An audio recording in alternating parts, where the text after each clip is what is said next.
Hey guys, tonight we're stepping into the muddy, chaotic world of medieval childhood, a time when being a kid meant facing challenges that would make today's helicopter parents have complete nervous breakdowns.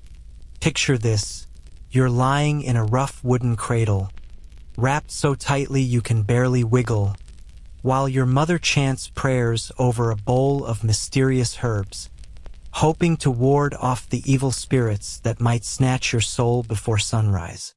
The year is somewhere around 1200, and you've just entered a world where childhood isn't the protected, carefree time we know today. It's a dangerous gauntlet of survival where making it to your 10th birthday is genuinely impressive. You probably won't survive this journey through medieval childhood, statistically speaking, but that's exactly what makes it so fascinating to explore from the safety of your modern bed. So, before you get comfortable, take a moment to like the video and subscribe, but only if you genuinely enjoy what I do here. And hey, drop a comment letting me know where you're listening from and what time it is. I love seeing this global community of history lovers winding down together, whether you're in Tokyo at dawn or London at midnight. Now, dim the lights, maybe turn on a fan for that soft background hum, and let's ease into tonight's journey together. You emerge into the world not in a sterile hospital room with beeping monitors and masked doctors, but in a dimly lit chamber where shadows dance against stone walls, and the air carries the scent of burning herbs and unwashed bodies. Your arrival is met not with celebration, but with immediate, desperate concern for your survival. The midwife who caught you, probably a local woman with calloused hands and generations of experience, quickly examines you for signs of what medieval people called the mark of evil. Any birthmark, unusual coloring, or physical irregularity could brand you as cursed before you draw your 10th breath. Your mother, exhausted and pale, watches anxiously as the midwife performs rituals that blend Christian faith with ancient superstitions. She sprinkles blessed salt around your cradle, mutters prayers in Latin she doesn't fully understand, and hangs iron charms above your head to ward off fairies who might steal you away and leave a changeling in your place. This isn't quaint folklore. This is deadly serious business in a world where infant mortality hovers around 50%, and every family has buried tiny bodies in the churchyard. The room fills with female relatives and neighbors, their faces illuminated by flickering candles as they peer at you with a mixture of hope and resignation. They've seen this scene too many times, watched too many babies struggle through their first weeks only to succumb to mysterious fevers, breathing troubles, or simply the fragility of medieval life. Your grandmother rocks in the corner, fingering her rosary beads and whispering the names of children who didn't make it this far. But you're differently a fighter. Your lungs fill with the smoky air and release a wail that echoes off the stone walls, causing the gathered women to nod approvingly. A strong cry means strong lungs, and strong lungs might carry you through the gauntlet ahead. The midwife wraps you in rough linen cloths, not the soft cotton onesies of modern nurseries, but scratchy, hand-woven fabric that feels like sandpaper against your delicate skin. Your first meal doesn't come from a sterilized bottle with carefully measured formula. If your mother survives the birth, and there's a genuine chance she will nurse from breasts that haven't seen soap in weeks, ingesting whatever nutrients her own limited diet can provide. Medieval mothers often survived on bread, wickel, and whatever vegetables they could scrounge, meaning your earliest nutrition is a far cry from the vitamin-enriched formula of today's infants. If your mother doesn't survive, your prospects become dramatically bleaker. Wet nurses exist, but they're expensive luxuries reserved for wealthy families. More likely, you'll be fed cow's milk mixed with breadcrumbs, Administered through a cow's horn with holes poked in it, basically a medieval baby bottle that's about as sanitary as it sounds. The mortality rate for babies fed this way approaches 70%, making breast milk literally the difference between life and death. Your father, if he's present at all, likely waited outside during your birth. Medieval men considered childbirth women's work too mysterious and dangerous for masculine involvement. He'll peer at you with the calculating eye of someone assessing an investment, because that's essentially what you are. If you're male, you represent the family's future, someone to carry on the name and work the land. If you're female, you're a potential alliance through marriage, but also a mouth to feed until someone else takes responsibility for you. The house where you begin life bears no resemblance to modern nurseries with their carefully controlled temperatures and soft lighting. Medieval homes are cold, drafty structures where animals often live on the ground floor and families huddle together on the upper levels. Your cradle sits near the central hearth, the only source of heat in a world without central heating or insulation. The fire crackles constantly, filling the air with smoke that makes everyone's eyes water and coats everything in a fine layer of soot. Historians still argue whether medieval parents formed the same emotional attachments to their children that we see today, given the high mortality rates. Some scholars suggest that the constant threat of death created a kind of emotional distance, a protective mechanism that helped families cope with frequent loss. Others argue that archaeological evidence, tiny shoes carefully preserved, miniature toys buried with children, elaborate baptismal record suggests medieval parents loved their children just as fiercely as any modern parent. Your baptism happens quickly, often within days of your birth, because an unbaptized child cannot enter heaven according to medieval Christian doctrine. The local priest, who may or may not be literate himself, performs the ceremony with holy water that's been blessed but certainly not purified by modern standards. You're dunked into a stone font that's seen hundreds of other babies, in an era before anyone understood the concept of germs or cross-contamination. The water is shockingly cold against your skin, and you scream with the indignation of someone experiencing their first truly unpleasant surprise. But this scream brings smiles to the faces surrounding you. It means you're alive, alert, and angry enough to survive what's coming next. The priest makes the sign of the cross on your forehead with chrism oil that smells of herbs and lamp smoke, officially welcoming you into the Christian community and, theoretically, ensuring your soul's salvation. Your name isn't chosen from baby books filled with creative spellings and modern inventions. Medieval names come from saints, biblical figures, or family traditions stretching back generations. If you're lucky, you might be named after a particularly powerful saint who's known for protecting children. Saint Nicholas, perhaps, or Saint Blaise, who guards against throat ailments. Your name isn't just an identifier, it's a prayer, a desperate plea to the heavenly powers to keep you alive long enough to earn it. The church records that document your baptism are often the only written proof of your existence. Literacy is rare, and most families can't read or write their own names, let alone keep detailed records of births and deaths. The parish priest scratches your name into a ledger with ink made from oak galls and iron, creating a permanent record that might outlast your physical body by centuries. These baptismal records represent one of the few ways medieval children enter the historical record at all.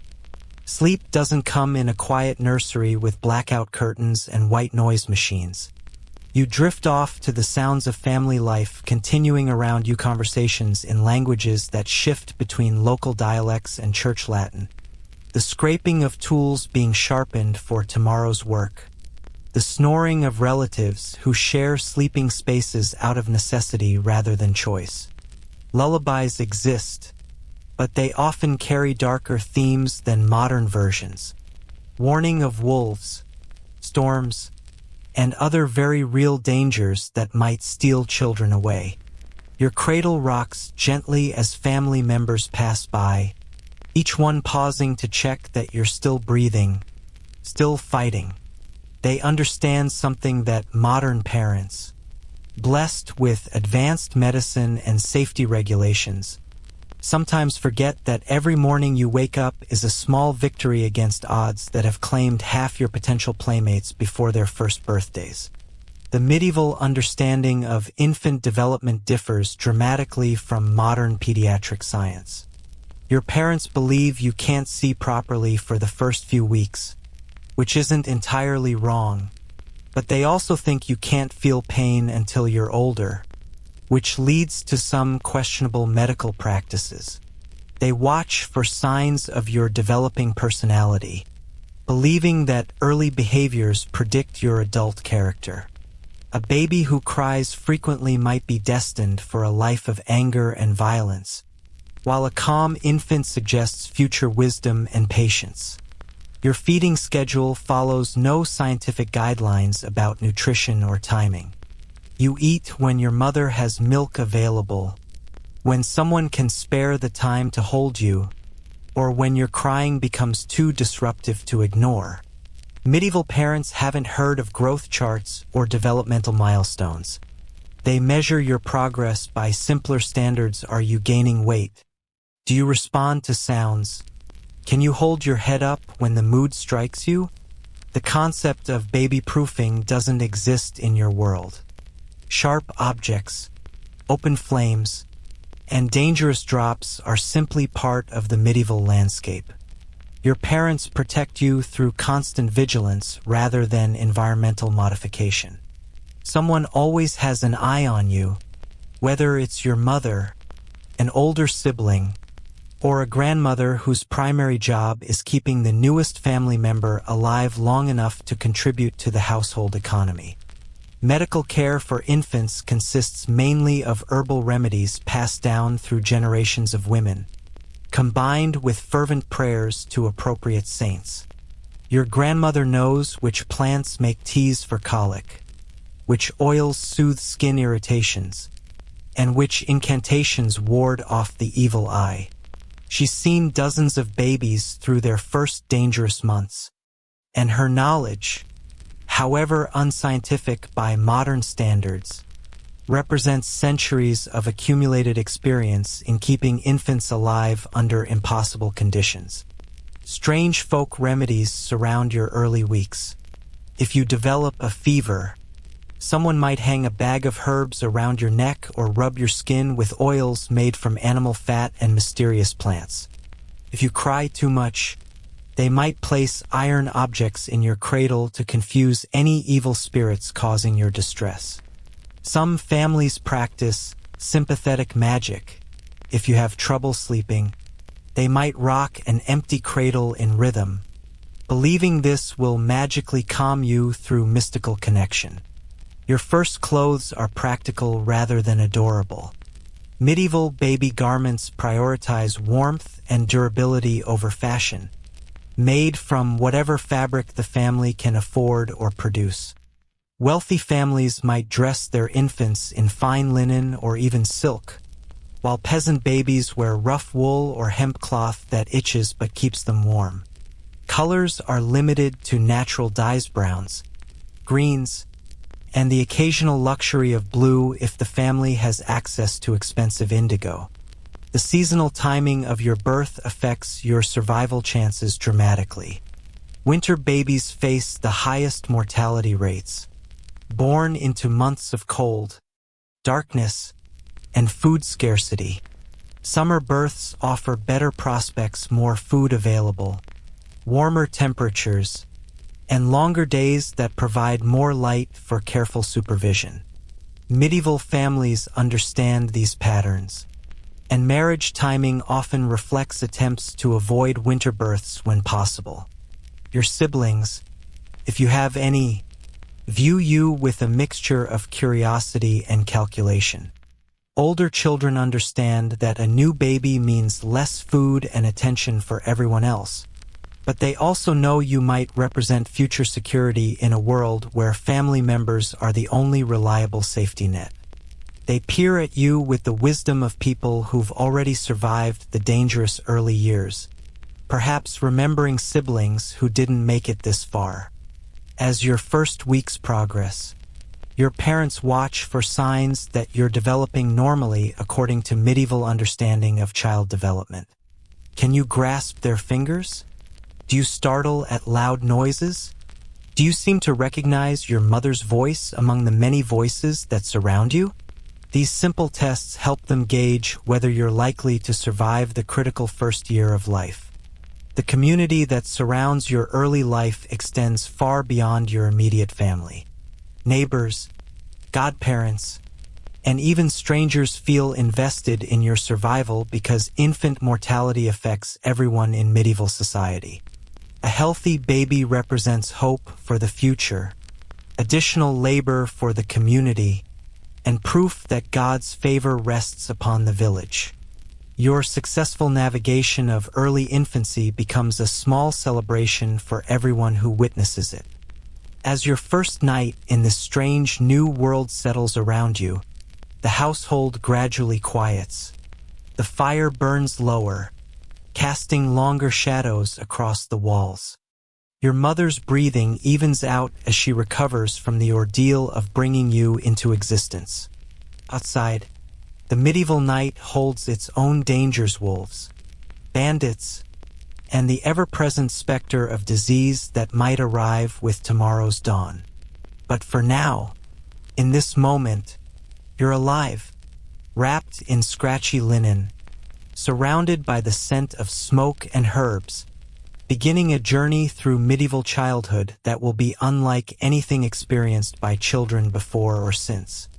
You've survived your first day in a world where half of all babies won't see their first birthday, where superstition and faith intertwine to create protective rituals, and where every breath is a small rebellion against the statistical likelihood of your survival.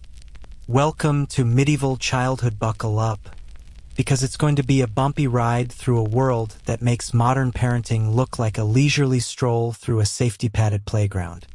The first few months of your medieval existence blur together in a haze of tight wrappings, irregular feeding schedules, and the constant worry etched into every adult face that hovers over your cradle. You spend most of your early weeks wrapped like an Egyptian mummy in long strips of linen cloth, your arms pinned firmly to your sides and your legs bound straight. This practice, called swaddling, isn't the gentle, comfort-focused wrapping that modern parents learn in hospital classes. It's an elaborate binding system that medieval people believe will prevent your limbs from growing crooked and your spine from developing improperly. Your medieval caretakers approach swaddling with the seriousness of engineers constructing a bridge. They believe that babies are born with soft, malleable bones that can be shaped through proper binding, like clay waiting to be molded into the correct human form. The wrapping process takes nearly an hour, with each layer carefully positioned to ensure your arms don't bend at unnatural angles and your legs remain perfectly straight. Medieval medical texts, written by scholars who probably never changed a diaper in their lives, insist that improper swaddling leads to lifelong deformities, making this daily ritual a source of intense anxiety for your caregivers. You remain in this fabric prison for months, unwrapped only for feeding and the occasional washing that medieval hygiene standards consider necessary. The binding is so tight that you can barely move your fingers, let alone wave your arms or kick your legs like babies instinctively want to do. Modern child development experts would be horrified by this restriction of natural movement, but your medieval family sees it as essential protection against the chaos of uncontrolled infant motion. The swaddling cloths themselves tell the story of your family's economic status and social aspirations. Wealthy families wrap their babies in fine linen imported from distant lands, dyed in expensive colors that announce the family's prosperity to anyone who sees the child. Middle-class merchants might use locally produced wool cloth, dyed in more modest browns and greens but still of respectable quality. Peasant families make do with whatever rough fabric they can weave or barter for, often reusing swaddling clothes through multiple generations until the cloth literally falls apart. Historians still argue whether medieval swaddling caused more harm than good, with some scholars pointing to archaeological evidence of bone deformities that might have resulted from overly tight binding, while others argue that the practice provided necessary warmth and security in cold, drafty medieval homes. What's certain is that the practice shaped how medieval people thought about infant development as something that required active human intervention rather than natural unfolding. Your daily routine revolves around feeding times that follow no scientific schedule but rather the practical demands of medieval life. Your mother nurses you when she can spare time from her other responsibilities, tending gardens, caring for livestock, preparing meals, spinning wool, and managing the countless tasks that keep a medieval household functioning. If you're hungry and she's busy milking cows or kneading bread, you simply have to wait, your cries adding to the general cacophony of medieval domestic life. The breast milk that sustains you carries the flavors and limitations of your mother's own diet. Medieval nutrition varies dramatically by season and social class, meaning your earliest taste experiences reflect the broader patterns of feast and famine that govern medieval life. During harvest season, when your mother eats relatively well, your milk might carry hints of fresh vegetables, grain porridge, and the occasional luxury of meat. During the lean months of late winter and early spring, when stored food runs low and fresh produce remains months away, your milk reflects a diet heavy on preserved foods, root vegetables, and the kind of nutritional desperation that modern nutritionists would find alarming. Your medieval parents possess no understanding of vitamins, minerals, or the complex nutritional requirements of growing infants. They feed you according to folk wisdom passed down through generations, supplemented by whatever advice the local priest might offer about Christian approaches to child rearing.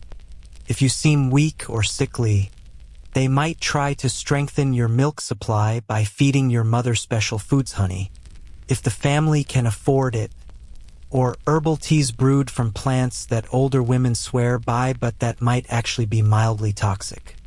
Weaning doesn't happen according to pediatric guidelines, but rather when your mother becomes pregnant again, when you develop enough teeth to handle solid food, or when economic circumstances make continued nursing impractical.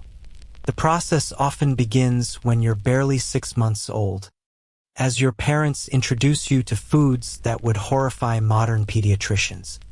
Your first solid foods might include bread soaked in weak ale, thin porridge made from whatever grains the family can afford, or tiny pieces of meat pre-chewed by adults to make them soft enough for your toothless gums.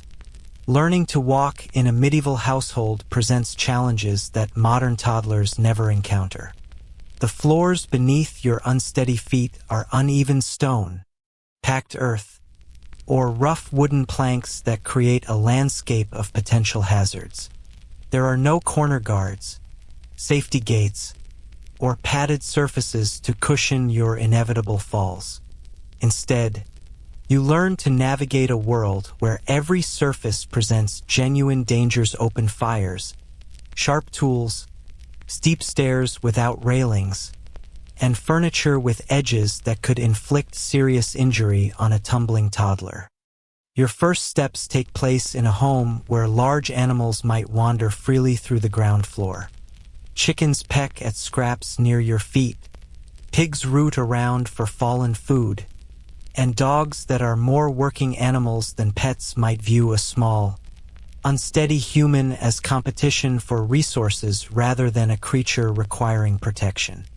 You learn early to be aware of your surroundings, to watch for animals that might knock you over, and to understand that the adults around you are often too busy with survival to provide constant supervision.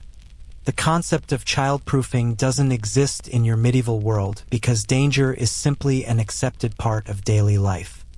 Sharp knives hang within your reach because that's where they're most convenient for food preparation. Hot coals glow in open braziers because that's the only source of heat available. Deep wells provide the household's water supply, protected by nothing more than a low stone wall that a curious toddler could easily climb. Medieval parents protect their children through vigilance and early education about dangers rather than environmental modification. Your early attempts at communication develop in a linguistic environment that would fascinate modern sociolinguists. The adults around you speak multiple languages or dialects, switching between the local vernacular for daily conversation, church Latin for religious contexts, and perhaps French or another prestige language if your family has social pretensions. You absorb this multilingual chaos, developing speech patterns that reflect the complex linguistic landscape of medieval society. Medieval theories about child development attribute your emerging personality to a mixture of divine will, astrological influences, and the balance of bodily humors inherited from your parents. Your caregivers watch for signs of your temperament, believing they can predict your adult character from your infant behavior. A baby who cries frequently might be diagnosed with too much choleric humor, predicting a future of anger and aggression. A calm, quiet infant might be seen as having a phlegmatic temperament, suggesting future wisdom but also potential laziness. The toys that entertain you during your earliest years are handmade from whatever materials your family can spare. Wealthy children might have carved wooden animals, painted in bright colors that announce the family's ability to afford such luxuries. Middle-class children play with simpler wooden toys, perhaps a rattle made from dried gourds or a cloth doll stuffed with straw. Peasant children make do with found object smooth stones that feel interesting in small hands, pieces of pottery that make satisfying sounds when banged together, or scraps of fabric that can be twisted into simple dolls. Your first experiences with music come through the work songs your mother hums while going about her daily tasks, the prayers chanted during religious observances, and the folk songs that adults sing to pass the time during long winter evenings. Medieval lullabies often carry darker themes than their modern counterparts, warning of very real dangers like wolves, storms, and the possibility of starvation that might come with failed harvests. These songs serve both as entertainment and as early education about the harsh realities of medieval life. Sleep patterns in your medieval household follow the rhythms of daylight and seasonal change rather than the artificial schedules imposed by modern electric lighting. During the long winter nights, your family might sleep for 12 hours or more, huddled together for warmth in beds that accommodate multiple people out of necessity rather than choice. Summer nights bring shorter sleep periods, but also the luxury of warmth that makes nighttime less dangerous and uncomfortable. Your sleeping arrangements reflect both practical considerations and beliefs about child safety that differ dramatically from modern recommendations. You might sleep in the same bed as your parents, not because of attachment parenting theories, but because shared body heat helps everyone survive cold medieval nights. Alternatively, you might sleep in a wooden cradle placed strategically near the fire for warmth, but not so close as to risk accidentally igniting your swaddling clothes. The development of your motor skills happens within the constraints of medieval life rather than through carefully designed developmental activities. You learn to grasp objects by handling real tools that adults use for work: wooden spoons, iron keys, leather straps rather than specially designed toys created for infant entertainment.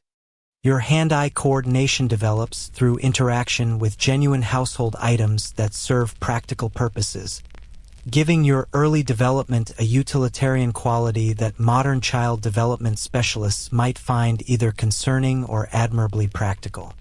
Medieval understanding of infant cognitive development centers on the belief that you don't possess a rational soul until you reach a certain age, perhaps 7 years old. This theological perspective influences how adults interact with you, treating your early years as a period of preparation for true human consciousness rather than a time of active learning and development. Your caregivers may be less likely to engage in the constant verbal interaction that modern parents use to stimulate infant brain development, instead focusing on keeping you physically healthy until you reach the age of reason. Your first experiences with the wider community come through church attendance, market visits, and the constant stream of neighbors, relatives, and strangers who pass through your medieval household. These early social interactions expose you to the complex hierarchies that govern medieval society. As you observe adults deferring to nobles, showing respect to clergy, and negotiating the intricate social protocols that determine who speaks to whom and how. The seasonal rhythms that govern medieval life shape your early experiences in ways that modern children, insulated by central heating and year-round food supplies, never encounter. Winter means cold, darkness, and the constant struggle to stay warm. Spring brings relief from winter's hardships, but also the anxiety of waiting to see whether crops will grow successfully. Summer offers relative abundance and comfort, while autumn carries the urgent pressure of harvest time and preparation for another winter's survival challenges. Your gradual transition from helpless infant to mobile toddler happens without the safety nets that surround modern children. There are no poison control centers to call if you eat something dangerous, no emergency rooms staffed with pediatric specialists, no detailed knowledge of child development milestones to reassure worried parents. Instead, your survival depends on the accumulated wisdom of older women in the community, folk remedies that may or may not work, and the protective power of prayer. As you begin to crawl and then walk, you enter a phase of medieval childhood where the boundaries between safety and danger blur into the general challenge of staying alive in a world that views child mortality as an unfortunate but inevitable fact of life. Your swaddling clothes come off gradually, replaced by simple garments that allow more movement but also expose you to more risks. You're no longer a passive bundle of potential, but an active participant in the daily struggle of medieval existence. As you transition from tightly swaddled infant to wobbly toddler, the harsh realities of medieval social stratification begin to shape every aspect of your daily existence. Your family's position in the rigid hierarchy of medieval society determines not just what you eat, wear, and play with, but also your fundamental life expectancy, educational opportunities, and future prospects.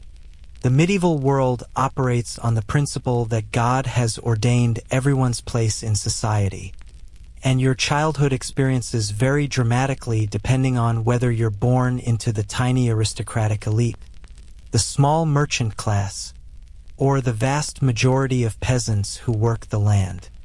If you're lucky enough to be born into nobility, your early childhood unfolds in a stone castle or fortified manor house that represents both luxury and constant military preparedness. Your nursery occupies rooms in the upper floors of the castle, decorated with tapestries that cost more than most peasant families earn in a lifetime.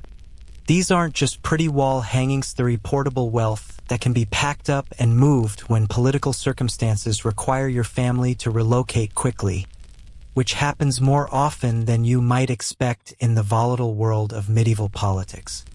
Your noble childhood includes luxuries that seem almost magical compared to peasant life. You sleep in a wooden cradle carved with your family's heraldic symbols, covered with furs imported from distant northern forests and fine linens that traveling merchants bring from as far away as Constantinople.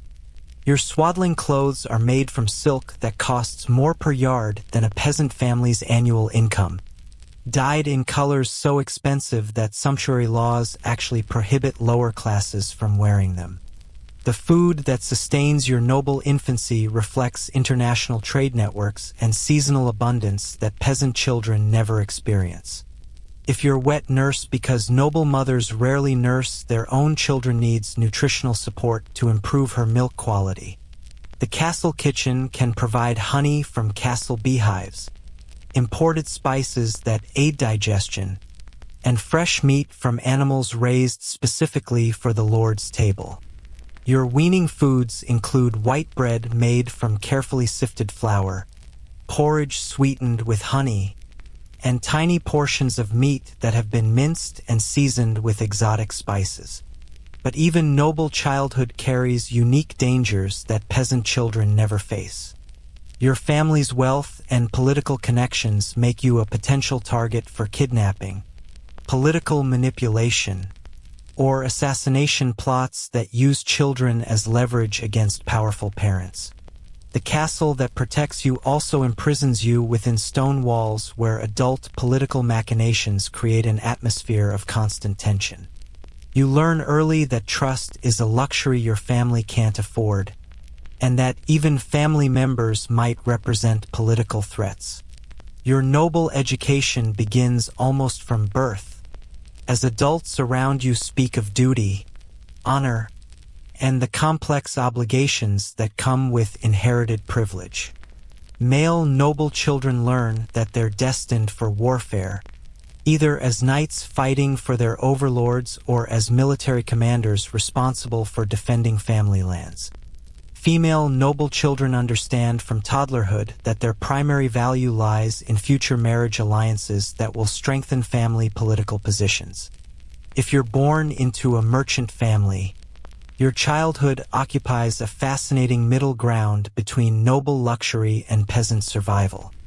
Your merchant father might own a substantial house in a growing medieval town, with glass windows that represent serious wealth and a stone foundation that elevates your family above the common wooden structures where most urban dwellers live. Your home combines living space with commercial function. The ground floor serves as your father's shop or warehouse, while the family occupies the upper levels. Your merchant childhood is shaped by the rhythms of trade rather than agricultural seasons. Your father's success depends on market conditions, trade route safety, and the complex web of credit and debt that keeps medieval commerce functioning. When business is good, your family enjoys luxuries that approach noble standards: fine cloth, imported foods, and even books if your father is literate.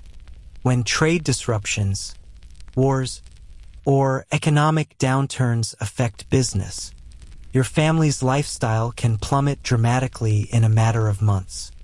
The merchant class exists in a precarious social position that affects your childhood experiences in unique ways. Your family has enough money to afford some luxuries but lacks the hereditary status that protects noble families from social and economic catastrophe.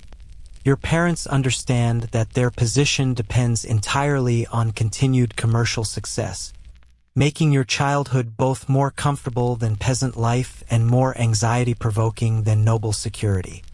Your merchant education emphasizes practical skills that will serve future business endeavors.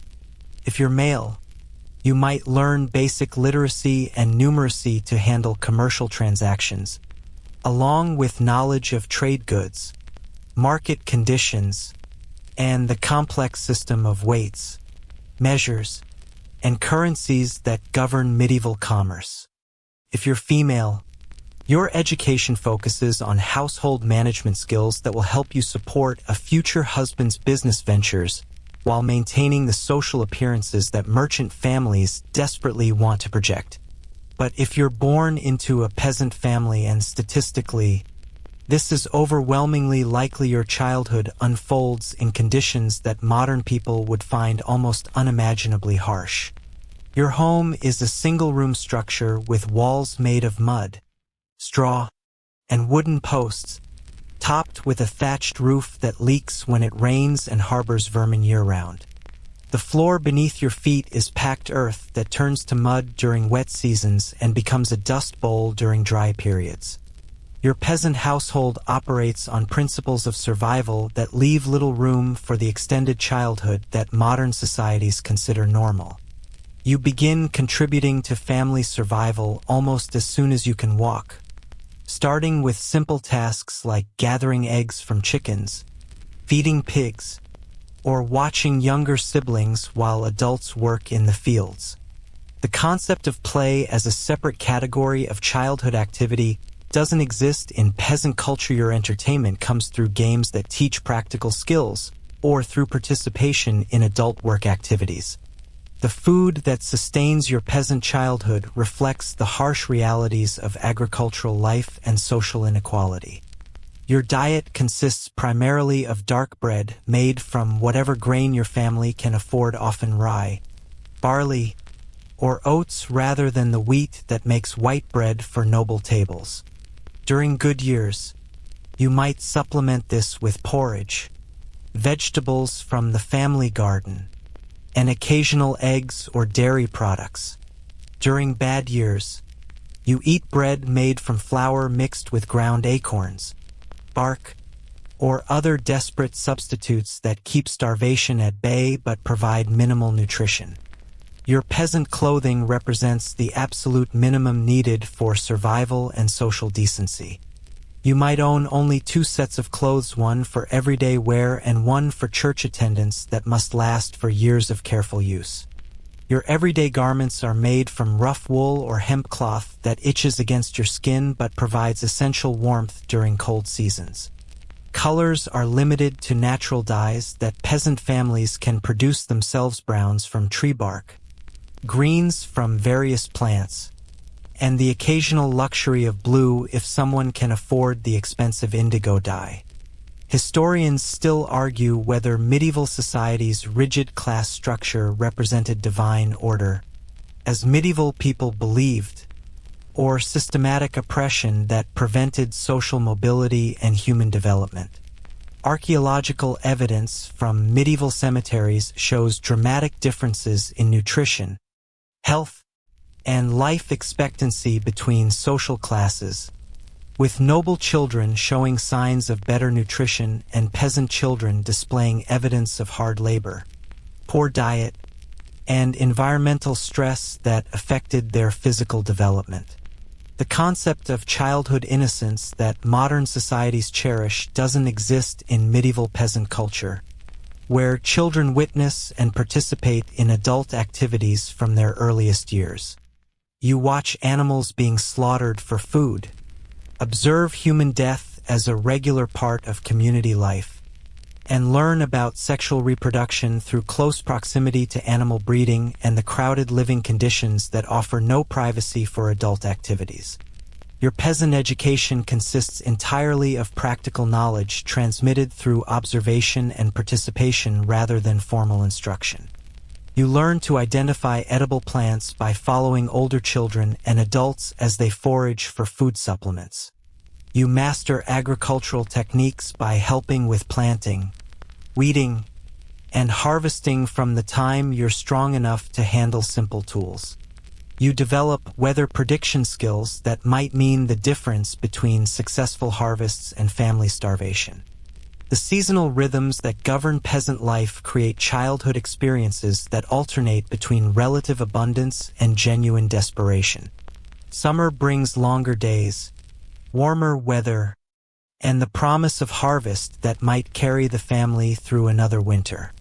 But summer also means the hardest work of the year, as every family member, including small children, participates in the crucial tasks of growing, tending, and harvesting crops that will determine whether the family survives the coming winter.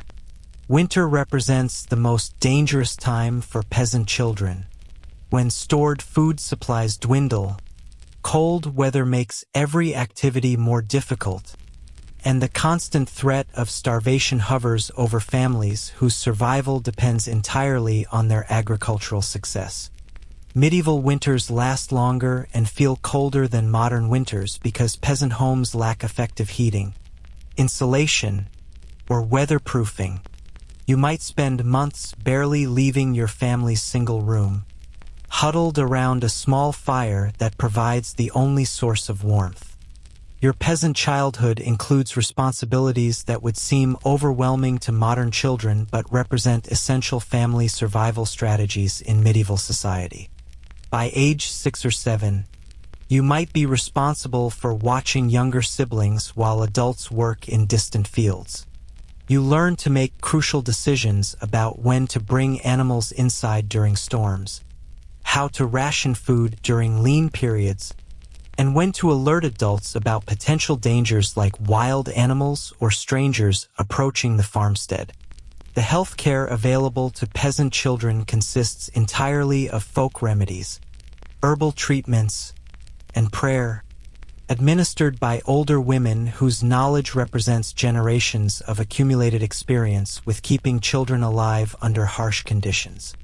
When you get sick, treatment might include herbal teas brewed from plants that grow wild near your home, poultices made from animal fat and mysterious plant compounds, or rituals that combine Christian prayer with much older traditions of folk magic. Your relationships with other peasant children develop through shared work and survival challenges rather than organized play activities. You might work alongside children from neighboring families during harvest time, creating friendships based on mutual dependence and shared understanding of the harsh realities that govern peasant life. These childhood relationships often last for life, creating adult networks of mutual support that help families survive economic disasters, crop failures, and other catastrophes. The games that peasant children play reflect the practical realities of adult life rather than pure entertainment. You might play with dolls made from corn husks or scraps of cloth, but these dolls serve as practice for future child-rearing responsibilities rather than toys designed purely for fun. Boys might play with wooden swords or practice shooting with child-sized bows, but these activities prepare them for future military service that medieval law requires from peasant families. Your peasant childhood ends abruptly when you reach physical maturity and economic usefulness, often around age 12 or 13. There's no extended adolescence or gradual transition to adult responsibilities. One day you're a child whose mistakes are tolerated because you're still learning, and the next day you're an adult whose labor is essential for family survival and whose decisions carry real consequences for your family's welfare. But regardless of whether you're born noble, merchant, or peasant, your medieval childhood shares certain universal elements that distinguish it from modern childhood experiences. You live in a world where death is visible and common, where adult responsibilities begin early, and where your individual desires matter far less than family survival and social obligation. You grow up understanding that life is precarious, that suffering is inevitable, and that your primary duty is to contribute to the survival of your family and community rather than to pursue personal fulfillment or individual happiness. The transition from swaddled infant to active child happens within social structures that will determine every aspect of your future life, from your marriage partner to your career prospects to your eventual burial place. Medieval childhood doesn't prepare you for unlimited possibilities, it prepares you to fulfill the specific role that God and society have ordained for someone of your birth, gender, and social class. As you grow from toddler to child in the medieval world, the question of your education becomes one of the most significant factors determining whether you'll spend your adult life as a literate member of society's elite or join the vast majority of people who never learn to read a single word. The medieval approach to education divides humanity into two distinct categories: those who work with their hands and those who work with their minds, and this division begins shaping your experiences almost from the moment you can walk and talk. If you're born into a noble family, your education starts with the assumption that literacy represents both a privilege and a responsibility of your social class. Your first teacher might be the castle chaplain, a priest whose own education varies wildly depending on whether he learned his letters at a cathedral school or picked up just enough Latin to stumble through religious services. The chaplain arrives at your nursery carrying a wax tablet and a wooden stylus, ready to begin the painstaking process of teaching you to recognize letters that might as well be mysterious symbols from another world. Your noble education takes place in whatever corner of the castle can be spared for lessons, perhaps a small chamber near the chapel, maybe an alcove in the great hall where you can practice writing while adults conduct the daily business of managing the estate. The learning environment bears no resemblance to modern classrooms with their carefully designed furniture and educational materials. You sit on a wooden stool at a rough table, straining to see your work by candlelight or whatever natural light filters through narrow windows designed more for defense than illumination. The books that serve as your educational materials represent astronomical wealth in a world where each volume must be copied by hand. Your family might own a Psaltera book of psalms used for religious instruction that took a monastery scribe months to complete and cost more than most peasant families earn in several years. The pages are made from specially prepared animal skins called vellum, and the letters are painted in inks mixed from exotic ingredients like crushed beetles, ground minerals, and precious metals. Learning to read begins with memorizing the alphabet, but not in any systematic way that modern educators would recognize. Medieval teaching methods assume that children learn through repetition and fear rather than understanding and engagement. Your chaplain teacher points to each letter while chanting its name, expecting you to repeat the sounds until they're permanently burned into your memory. Getting a letter wrong might earn you a sharp rap across the knuckles with a wooden rod, because medieval educators believe that physical pain helps children remember their lessons. Your reading instruction focuses almost exclusively on religious texts because medieval educators see literacy primarily as a tool for spiritual development rather than practical communication. You begin with simple prayers that you've already memorized from hearing them spoken aloud, gradually learning to connect the written words with sounds you already know. The transition from spoken prayer to written text creates a magical moment when those mysterious marks on the page suddenly transform into meaningful language. But even noble education varies dramatically based on your gender, with girls receiving fundamentally different instruction than boys. If you're a noble daughter, your literacy education might end with basic reading skills needed for personal devotion and household management. You learn to read religious texts and perhaps account books, but writing remains a specialized skill that many noble women never master. Medieval society believes that excessive learning might damage a woman's reproductive capacity or make her unsuitably independent for her future role as a wife and mother. If you're a noble son, your education expands beyond basic literacy to include subjects that will prepare you for leadership roles in medieval society. You might learn to write in Latin as well as read it, study basic mathematics needed for managing estates, and receive instruction in the complex rules of chivalry that govern noble behavior. Your education includes training in rhetoric, the art of persuasive speaking, because noble men are expected to argue legal cases, negotiate treaties, and command respect through eloquent speech. Historians still argue whether medieval education methods were effective or harmful, with some scholars pointing to the impressive literacy rates among medieval clergy and nobility, while others note the psychological damage that might result from teaching methods based on memorization, fear, and physical punishment. Archaeological evidence from medieval schools includes writing tablets covered with student exercises that show both the painstaking progress of learning and the frequent mistakes that earn students painful corrections. For merchant families, education represents a crucial investment in future business success, but the approach differs significantly from noble learning. Your merchant father understands that literacy and numeracy are essential tools for commercial success, but he's less interested in the religious and philosophical education that occupies noble children. Your merchant education focuses on practical skills that will help you succeed in the competitive world of medieval trade. You might attend a small school run by a local priest or educated merchant, learning alongside other children whose families can afford to pay for instruction. These merchant schools operate in a single room above a shop or in a corner of a church, with students of various ages receiving instruction at the same time.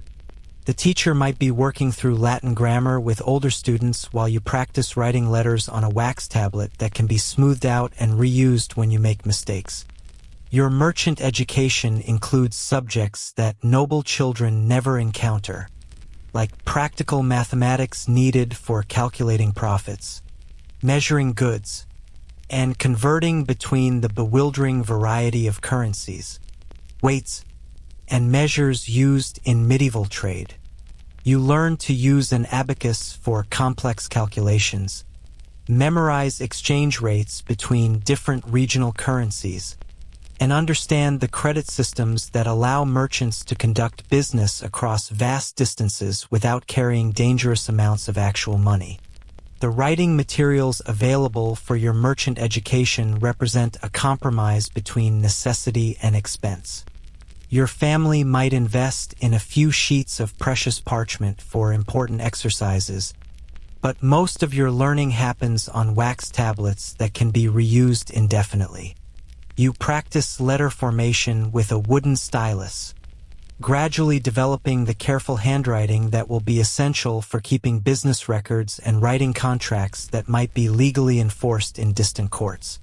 Language instruction in merchant families often includes vernacular languages needed for trade, rather than just the Latin that dominates noble and clerical education. You might learn to speak and write in French if your family trades with Norman merchants, German if you're involved in trade with the Holy Roman Empire, or Italian if your business connections extend to the wealthy city-states of northern Italy. This multilingual education gives merchant children advantages in international commerce that even noble children might lack. But if you're born into a peasant family, the concept of formal education remains as distant and unattainable as the possibility of becoming a knight or a bishop. Peasant children receive no systematic instruction in reading, writing, or mathematics because these skills serve no purpose in agricultural life and might actually make children unsuited for the physical labor that ensures family survival. Your peasant parents view literacy with suspicion, seeing it as a dangerous luxury that might give children unrealistic expectations about their place in the social order. Your peasant education consists entirely of practical knowledge transmitted through observation, imitation, and hands-on experience. You learn to identify crop diseases by walking through fields with older family members who point out the subtle signs that distinguish healthy plants from diseased ones. You master animal husbandry techniques by helping with daily care of livestock, gradually developing the instincts that tell you when a cow is sick, when chickens are about to lay eggs, or when pigs are ready for breeding. The absence of literacy in peasant culture doesn't mean an absence of learning, but rather a completely different approach to knowledge and education. You memorize vast amounts of practical information about weather patterns, plant growth cycles, animal behavior, and seasonal changes that affect agricultural success. This knowledge is transmitted through oral tradition, with older community members serving as living libraries of information essential for survival. Your peasant learning includes skills that literate people never master, like reading the sky for weather predictions that might mean the difference between successful harvests and family starvation. You learn to identify dozens of wild plants that supplement your family's diet during lean times, to predict animal behavior that warns of approaching storms, and to recognize the subtle environmental signs that tell experienced farmers when to plant, when to harvest, and when to seek shelter. The religious education available to peasant children happens entirely through oral instruction and visual imagery rather than written texts. You learn prayers by repetition, Bible stories through sermons and religious plays, and moral lessons through the carved images that decorate church walls. The parish priest might be only marginally literate himself, able to stumble through Latin religious services but incapable of providing sophisticated theological instruction. Some peasant children receive limited educational opportunities through the church, particularly if they show unusual intelligence or if family circumstances make it practical to dedicate a child to religious life. Monasteries and convents sometimes accept peasant children as oblates basically donated to religious life by families who can't afford to feed them or who hope that one child's religious vocation might benefit the entire family's spiritual welfare. The monastic education available to peasant oblates represents one of the few paths to literacy and social advancement in medieval society. You might enter a monastery at age 7 or 8, beginning a rigorous educational program that includes reading, writing, Latin grammar, mathematics, and religious instruction.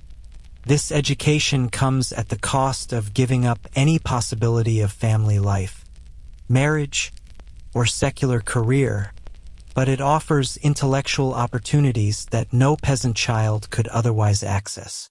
The teaching methods used in monastic schools combine religious devotion with educational instruction in ways that seem strange to modern sensibilities. You learn to read by studying religious texts, practice writing by copying prayers and biblical passages, and develop mathematical skills through calculating religious feast days and managing monastery finances.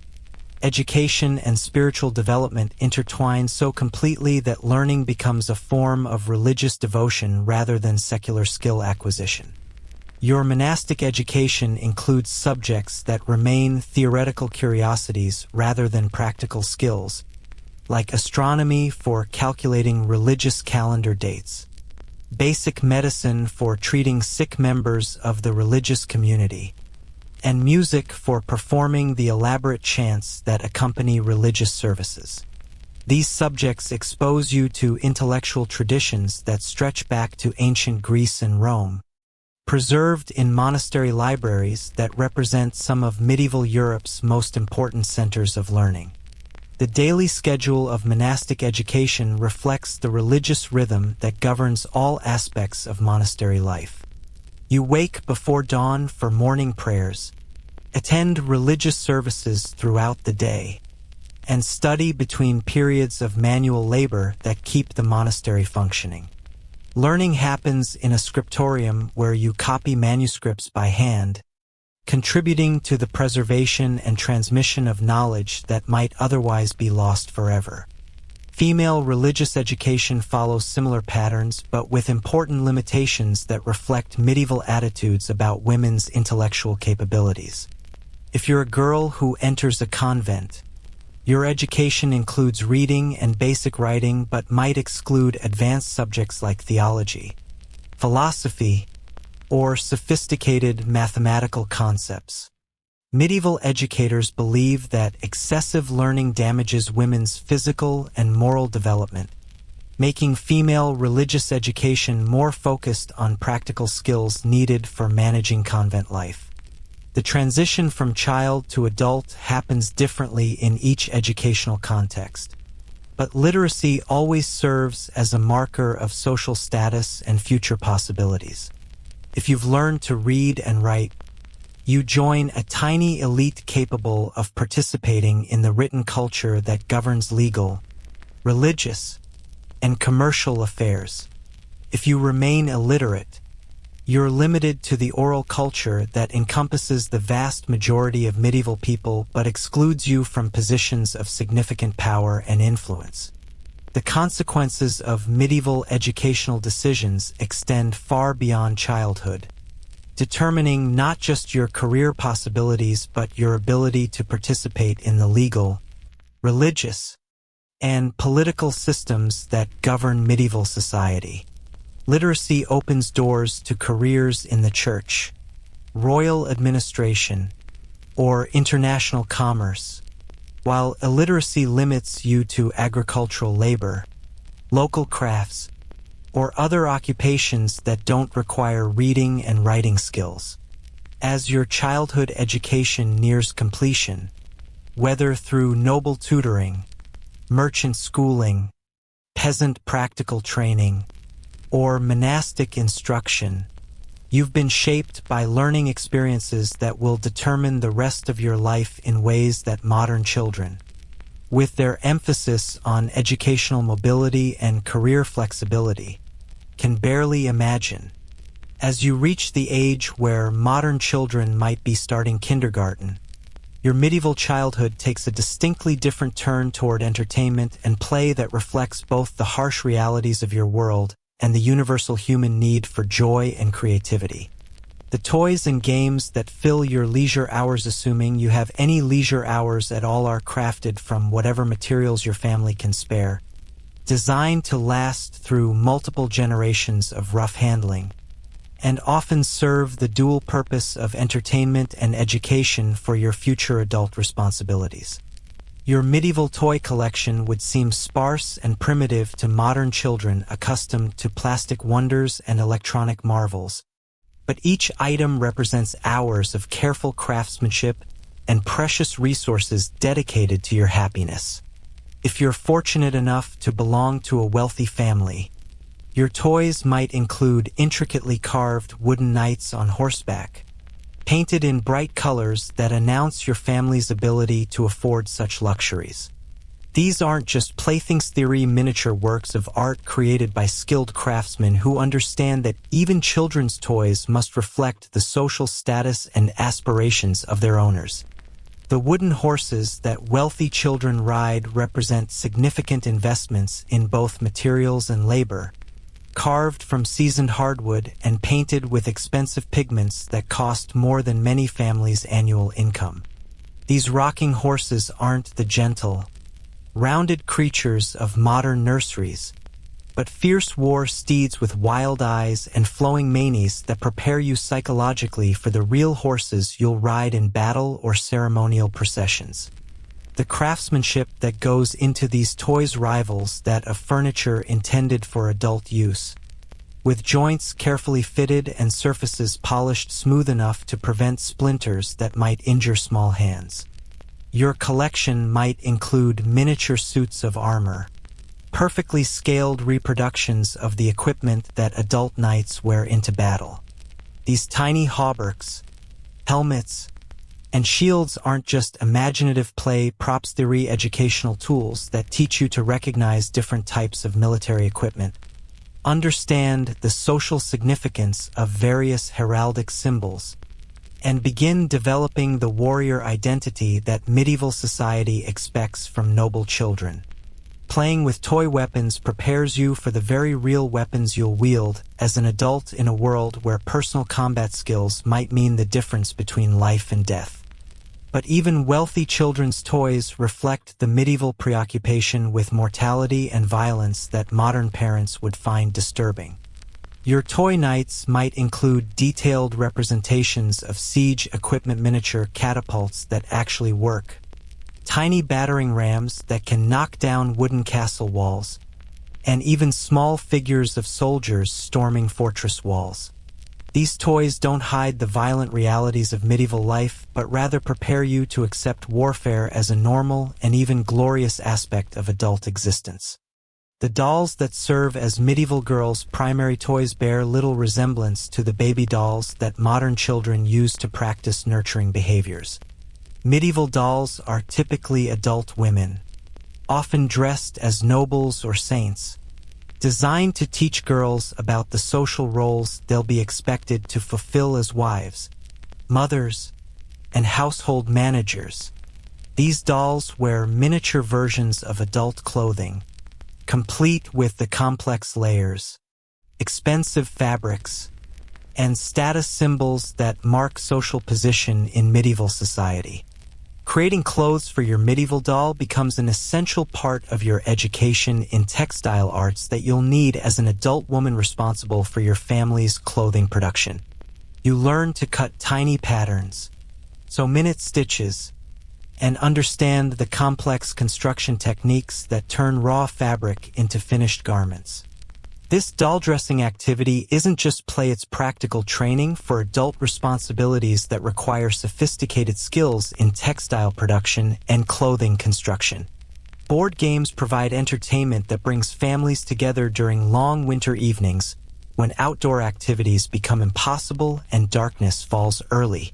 Chess, imported from the Islamic world and adapted for European tastes, serves as both entertainment and military education for noble children who must understand strategy, tactics, and the complex hierarchies that govern medieval warfare.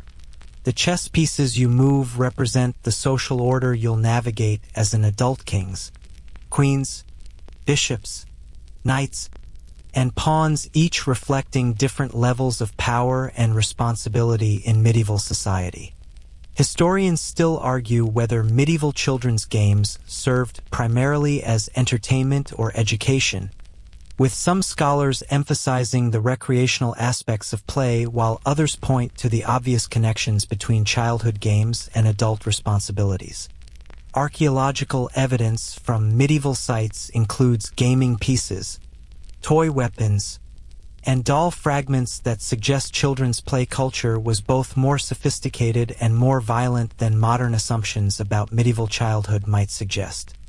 The simpler games that occupy children from all social classes require nothing more than imagination, physical coordination, and the ability to create entertainment from whatever materials happen to be available. You might play with a hoop and stick, rolling a wooden circle along the ground while trying to keep it upright with a wooden rota game that develops hand-eye coordination while providing hours of competitive entertainment. This simple toy costs almost nothing to make but offers the kind of active, outdoor play that helps develop the physical skills you'll need for adult work. Knucklebones, played with the actual ankle bones of sheep or pigs, serves as both game and divination tool in medieval culture. You toss the bones into the air and catch them on the back of your hand, developing dexterity while participating in a tradition that connects play with the mystical practices that medieval people used to predict the future. The bones themselves come from animals slaughtered for food, making this a truly zero-waste form of entertainment that transforms butchering byproducts into children's toys. Ball games in medieval society use balls made from inflated pig bladders covered with leather, creating a bouncy sphere that serves for various kicking, throwing, and catching games. These bladder balls represent sophisticated craftsmanship. The bladder must be carefully cleaned, properly inflated, and securely covered with stitched leather to create a durable playing surface. The balls often bear decorative patterns or family symbols, making them both functional toys and status objects that announce their owner's social position. The folk football games that medieval children play bear little resemblance to modern organized sports with their carefully defined rules and standardized playing fields. Medieval football is a chaotic mass activity that might involve dozens of players trying to move a ball from one village to another, using any means necessary except actually handling the ball with hands. These games often result in injuries that would horrify modern parents, but they serve important social functions in building community solidarity and teaching children to work together toward common goals. Seasonal games connect children's play with the agricultural calendar that governs medieval life, creating entertainment that reflects the natural rhythms of planting, growing, and harvesting. During May Day celebrations, you might participate in Morris dancing, elaborate ritual performances that combine entertainment with fertility magic designed to ensure successful crops. These dances require practice, coordination, and understanding of complex symbolic meanings that connect children's play with adult concerns about agricultural success. Winter games take advantage of snow and ice to create entertainment that helps pass the long, dark months when outdoor work becomes limited and families spend more time together indoors.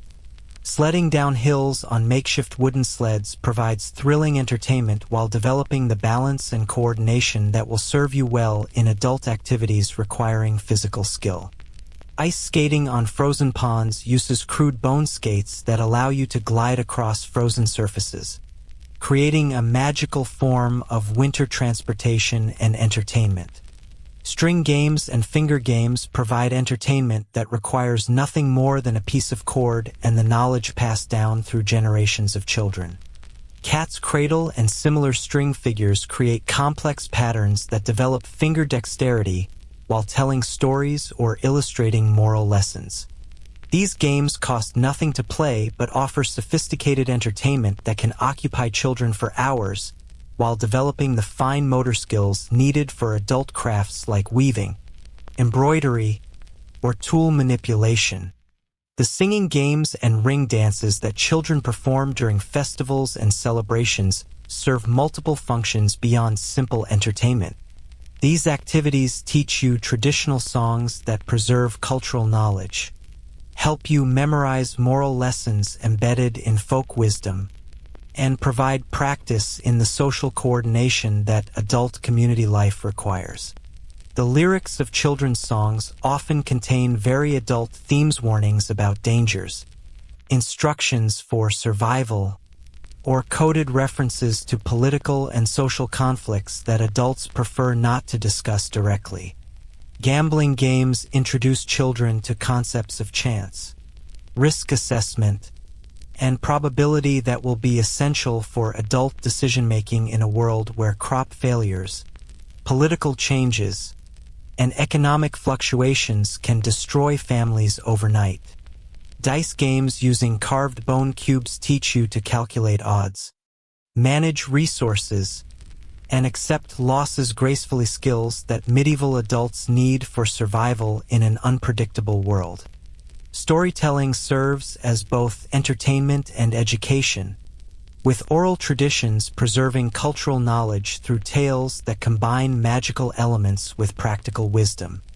The stories you hear during childhood contain coded information about geography, politics, survival strategies, and moral principles that will guide your adult behavior.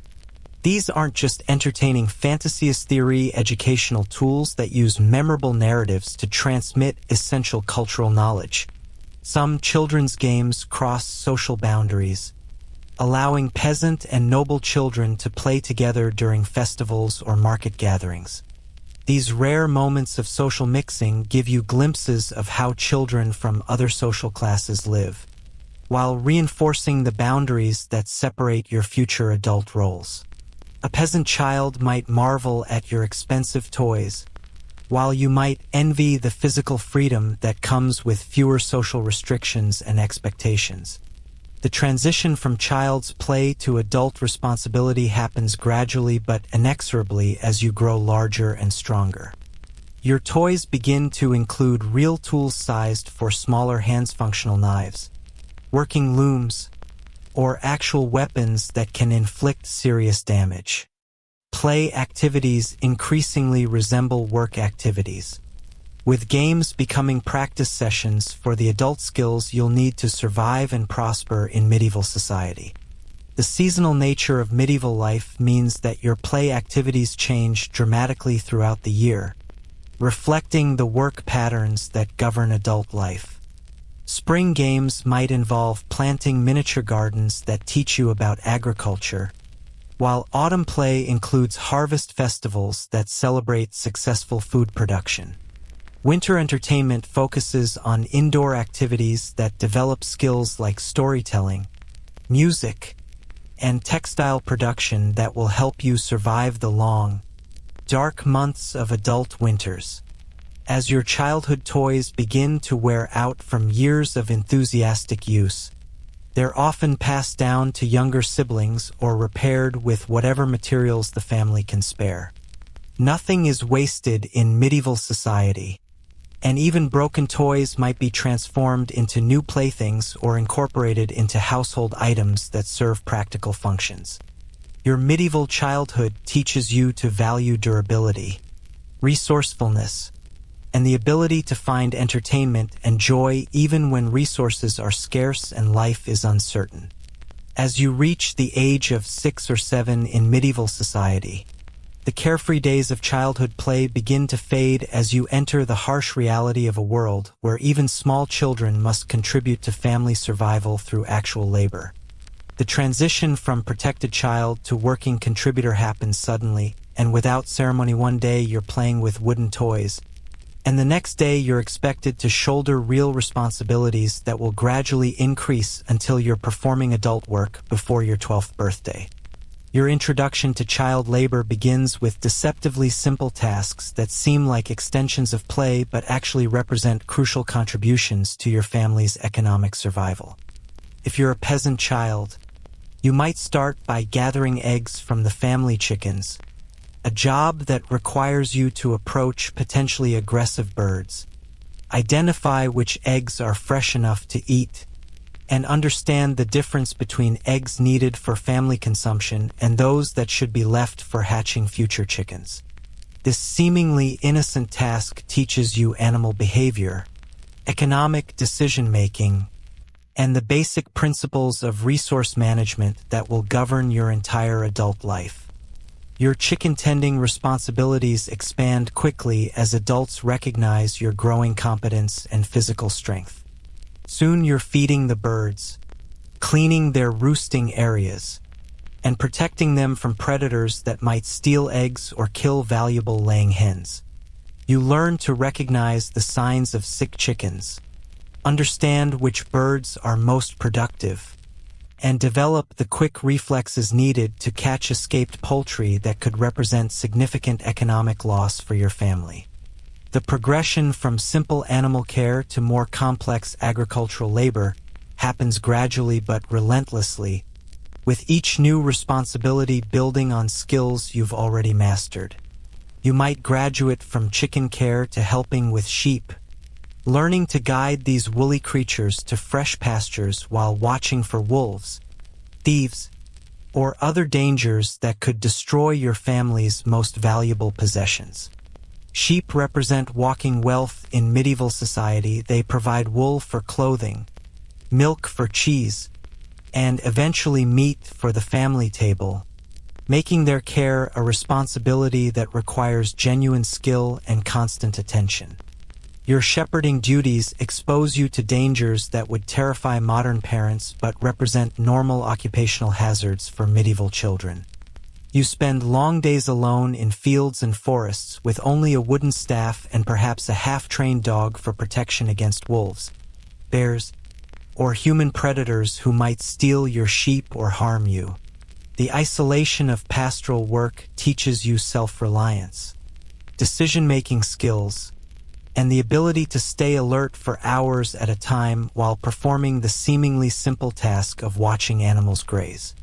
Weather becomes your constant companion and potential enemy as you learn to read sky conditions that might bring storms capable of scattering your flock or freezing rain that could kill exposed animals. You develop the instincts that tell experienced shepherds when to seek shelter, when to move animals to better pasture, and when to drive the flock home early to avoid dangerous conditions. These weather reading skills might someday save your life, but acquiring them means spending countless hours exposed to the elements in all seasons. The agricultural calendar that governs your family's survival becomes intimately familiar as you participate in the backbreaking work of medieval farming. During planting season, you help prepare fields by pulling rocks, spreading manure, and breaking up clods of earth with tools that are too heavy for your small hands but must be mastered anyway. The work is exhausting, repetitive, and absolutely essential. A poorly prepared field means reduced harvest yields that could push your family toward starvation during the coming winter. Your participation in harvest work represents some of the most physically demanding labor that medieval society expects from children. You might spend 14-hour days cutting grain with sickles that require constant sharpening, gathering sheaves into bundles that must be tied securely, and loading harvest wagons that carry the year's food supply to storage areas. The pace of harvest work allows no rest breaks and no consideration for your age or physical limitations. The grain must be gathered before autumn rains rot the crops in the fields. Historians still argue whether medieval child labor represented economic necessity or systematic exploitation, with some scholars emphasizing the survival requirements that made children's work essential for family welfare, while others point to evidence that medieval children performed dangerous, exhausting labor that damaged their physical development and limited their opportunities for education or normal childhood experiences. If you're born into an artisan family, your introduction to child labor happens in workshops where skilled craftsmen transform raw materials into the goods that medieval society needs for survival. Your father might be a blacksmith, carpenter, weaver, or potter whose specialized skills provide the family with a more comfortable lifestyle than agricultural laborers enjoy, but also require you to master dangerous techniques that could maim or kill careless workers. The blacksmith's forge, where you begin learning metalworking skills, represents one of the most hazardous work environments in medieval society. You start with simple tasks like operating the bellows that keep the forge fire burning at temperatures hot enough to melt iron, a job that requires constant attention and the strength to pump air for hours at a time. The heat from the forge makes summer work nearly unbearable, while winter brings the constant risk of burns from touching hot metal or being splashed by molten iron. Your progression from bellows operator to actual metalworking involves mastering skills that modern safety regulations would never permit children to attempt. You learn to heat iron bars to precise temperatures judged by color changes visible in the glowing metal, hammer heated iron into useful shapes using tools that weigh more than you do, and quench finished pieces in water or oil that creates dangerous steam clouds.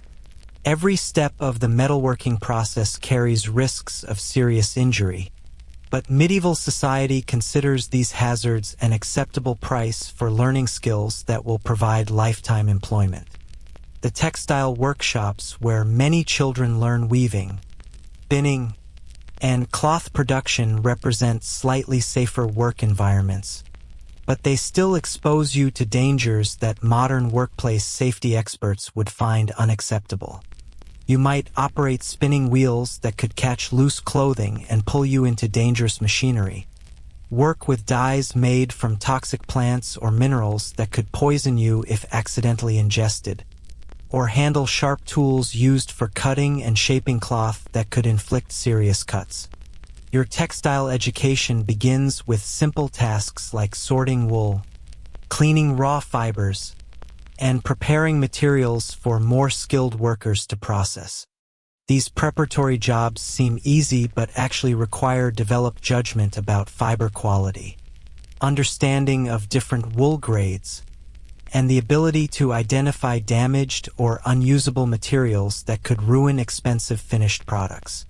Your mistakes during these early learning stages cost your family money and might result in physical punishment designed to help you remember proper techniques. The long hours that medieval workshops require from child workers would shock modern labor advocates concerned about children's welfare and educational needs. You might work from sunrise to sunset during busy seasons, taking breaks only for quick meals and perhaps a brief rest during the hottest part of summer days. The work week includes 6 full days of labor, with Sunday reserved for church attendance that provides your only complete break from productive activities. The apprenticeship system that governs skilled trades treats you as an investment in future productivity rather than a child requiring protection and nurturing. If your parents arrange for you to learn a trade from a master craftsman, you might leave home as young as age 7 to live and work in your master's household. This arrangement gives you access to specialized training that could provide lifetime economic security. But it also separates you from your family during crucial developmental years and places you under the authority of adults who have no emotional investment in your welfare. Your apprentice life involves not just learning trade skills, but also serving as unpaid domestic labor for your master's household. You might clean workshops, run errands, help with cooking and cleaning, and perform whatever other tasks your master's family requires. This domestic service continues for years while you gradually learn the specialized skills that will eventually allow you to work as a journeyman and perhaps someday establish your own workshop. The physical demands of medieval child labor often exceed what modern understanding of child development considers safe or appropriate. You might carry loads that strain your developing skeleton, work in positions that stress growing joints and muscles, or perform repetitive motions that could cause permanent damage to hands, arms, or back. Medieval society accepts these risks as necessary costs of economic survival and skill acquisition. Some forms of medieval child labor expose you to environmental hazards that modern safety standards would prohibit. Children working in mining operations face cave-ins, toxic gases, and underground accidents that kill adult miners regularly. Those employed in early manufacturing processes might be exposed to dangerous chemicals, unguarded machinery, or working conditions that damage their long-term health. Medieval society considers these occupational hazards unfortunate but inevitable aspects of economic life. The seasonal nature of much medieval child labor means that your work responsibilities change dramatically throughout the year, requiring you to master different skills and adapt to varying physical demands. Spring might involve intensive agricultural preparation. Summer could mean long days of field work. Autumn requires exhausting harvest labor. And winter might shift you to indoor activities like textile production or craft work that keeps your hands busy during months when outdoor labor becomes impossible. Your transition from child worker to adult laborer happens gradually but inexorably as you grow stronger and more skilled. The tasks that seemed impossibly difficult when you first attempted them become routine parts of your daily work, while new challenges constantly push you toward greater productivity and responsibility. By your early teens, you're performing work that differs little from adult labor except perhaps in the amount you can produce or the complexity of tasks you can handle independently. The economic value that your child labor provides to your family represents a crucial component of medieval survival strategies. Your work might mean the difference between adequate nutrition and hunger, between having clothes for winter and facing cold, whether inadequately dressed, or between maintaining the family's economic position and sliding into the deeper poverty that could threaten everyone's survival. The skills you acquire through childhood labor often determine your adult economic opportunities and social status. Master metalworking as a child, and you might become a respected blacksmith whose specialized knowledge provides lifetime security. Learn textile production thoroughly, and you could establish yourself as a weaver whose products are valued throughout the region. But fail to develop marketable skills during childhood, and you might spend your adult life as an unskilled laborer whose economic prospects remain limited and precarious. As your childhood labor experience nears completion, and you approach the age when society will consider you a fully productive adult, you've acquired not just specific work skills, but also the physical toughness, mental discipline, and economic understanding that medieval survival requires. You've learned that life is hard work, that comfort is temporary, and that your value to society depends entirely on your ability to contribute productive labor that helps your community survive and prosper. As you approach your 10th or 11th birthday in medieval society, the childhood that you've known begins its final transformation into something that modern people would barely recognize as adolescence. The coming-of-age rituals and expectations that await you don't involve gentle transitions or gradual increases in responsibility. Instead, you face abrupt ceremonial markers that suddenly catapult you into adult obligations, arranged marriages, and social roles that will define the rest of your life with little regard for your personal preferences or emotional readiness. Your approach to adulthood begins with religious ceremonies that medieval society considers essential for your spiritual development and social integration. If you're a boy approaching age 12 or 13, you might undergo a ceremony of religious confirmation that formally recognizes your ability to understand Christian doctrine and accept adult responsibilities within the church community. This isn't the gentle affirmation that modern confirmation represents, but rather a serious ritual that acknowledges your capacity for sin, your responsibility for your own salvation, and your obligation to support the church through tithes and labor. The confirmation ceremony takes place in your parish church, surrounded by carved stone figures of saints and martyrs whose lives exemplify the Christian virtues that you're now expected to embody. The bishop who performs the ceremony might travel from a distant cathedral, making your confirmation part of a regional event that includes dozens of other children from surrounding villages.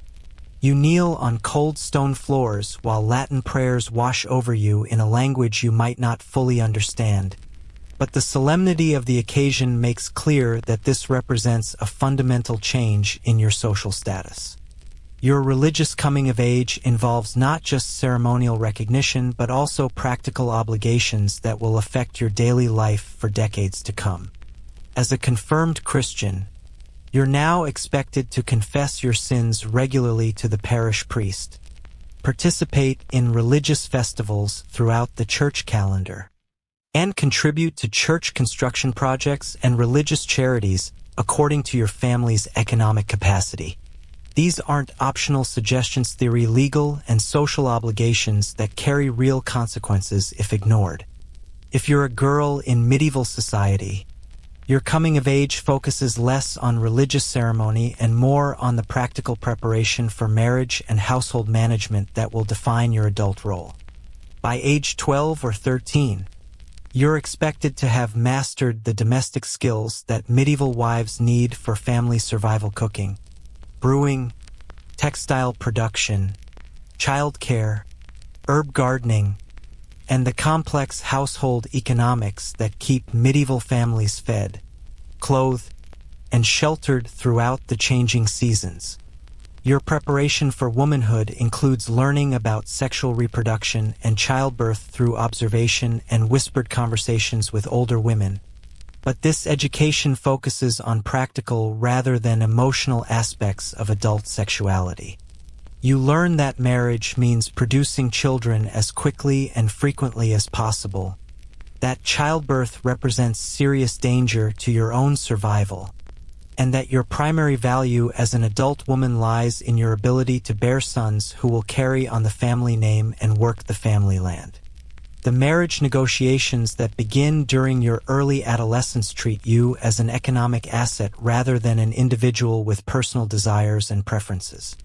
Your father and male relatives discuss your marriage prospects with potential husbands' families, evaluating your worth based on the dowry your family can provide, your health and fertility prospects, your domestic skills, and your family's social connections. These negotiations might take months or years to complete, but they rarely include your input about which suitor you prefer or whether you want to marry at all. Historians still argue whether medieval arranged marriages were typically cruel impositions on unwilling children or practical arrangements that provided economic security and social stability in a world where romantic love was considered a luxury that few families could afford. Archaeological evidence from medieval cemeteries suggests that many medieval marriages produced genuine partnerships between spouses who shared work, raised children together, and supported each other through the hardships of medieval life. Your betrothal ceremony, which might happen years before your actual wedding, creates legal and social obligations that bind you to your future spouse regardless of changes in your feelings or circumstances. The betrothal ritual involves exchanging rings, making public vows witnessed by both families, and sometimes sexual contact that medieval law considers sufficient to create a valid marriage even if the formal wedding ceremony never takes place. Breaking a betrothal requires church approval and can result in economic penalties that might bankrupt your family.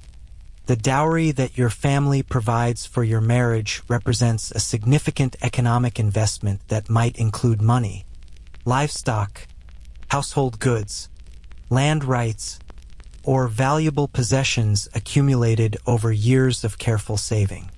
Your dowry serves as both your contribution to the new household you'll help create and your economic security if your husband dies before you do. Assembling an adequate dowry often requires years of family economic planning and might force your parents to postpone your marriage until they can accumulate sufficient resources. If you're a boy in medieval society, your coming of age involves preparation for the specific adult role that your social class and family circumstances have predetermined for your future. If you're born into the nobility, your adolescence focuses on military training that will prepare you for warfare, land management, and the complex social obligations that come with inherited privilege. You might become a page in another noble family's household, learning courtly manners, combat skills, and the intricate protocols that govern interactions between different levels of medieval aristocracy. Your noble military training begins with weapons instruction using real swords, lances, and bows that can inflict serious injuries if handled carelessly. Medieval combat training doesn't include the safety measures that modern martial arts emphasize. You learn by fighting with actual weapons against opponents who might seriously wound you if you make mistakes. This dangerous training serves as both skill development and character testing, separating boys who can handle the psychological and physical demands of medieval warfare from those who lack the temperament for military leadership. The hunting expeditions that form a crucial part of noble education serve multiple purposes beyond simple recreation or food acquisition. You learn to track animals through forests, understand weather patterns that affect animal behavior, develop the horsemanship skills essential for medieval cavalry warfare, and practice with weapons under conditions that simulate combat situations. These hunting trips also provide opportunities for political networking with other noble families whose support might prove crucial during future conflicts. Your noble education includes learning the complex legal and administrative systems that govern medieval land ownership, taxation, and feudal obligations. You study the relationships between lords and vassals, understand the economic systems that generate income from agricultural estates, and learn to navigate the court systems that resolve disputes about property rights, inheritance claims, and contractual obligations. This legal education prepares you for the administrative responsibilities that come with inherited land and social authority. If you're a merchant's son, your coming of age involves different but equally demanding preparation for adult responsibilities in the competitive world of medieval commerce. You might travel with experienced merchants to distant markets, learning to evaluate goods, negotiate prices, assess credit risks, and understand the political conditions that affect trade routes. These commercial expeditions expose you to dangers including bandits, corrupt officials, currency fluctuations, and market conditions that can destroy merchant fortunes overnight. Your merchant education includes learning multiple languages needed for international trade, understanding the complex systems of weights and measures used in different regions, and mastering the mathematical skills required for calculating profits, managing credit relationships, and converting between different currencies.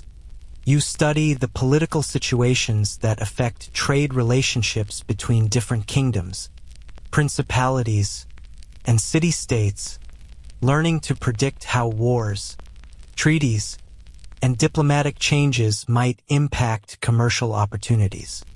The guild system that governs many medieval trades creates formal coming-of-age rituals for young men entering skilled crafts. Your completion of apprenticeship might involve creating a masterpiece, a demonstration project that proves your competence in all aspects of your chosen trade. This masterpiece undergoes evaluation by experienced guild members who decide whether your skills justify advancement to journeyman status and eventual membership in the guild organization that controls trade practices in your community.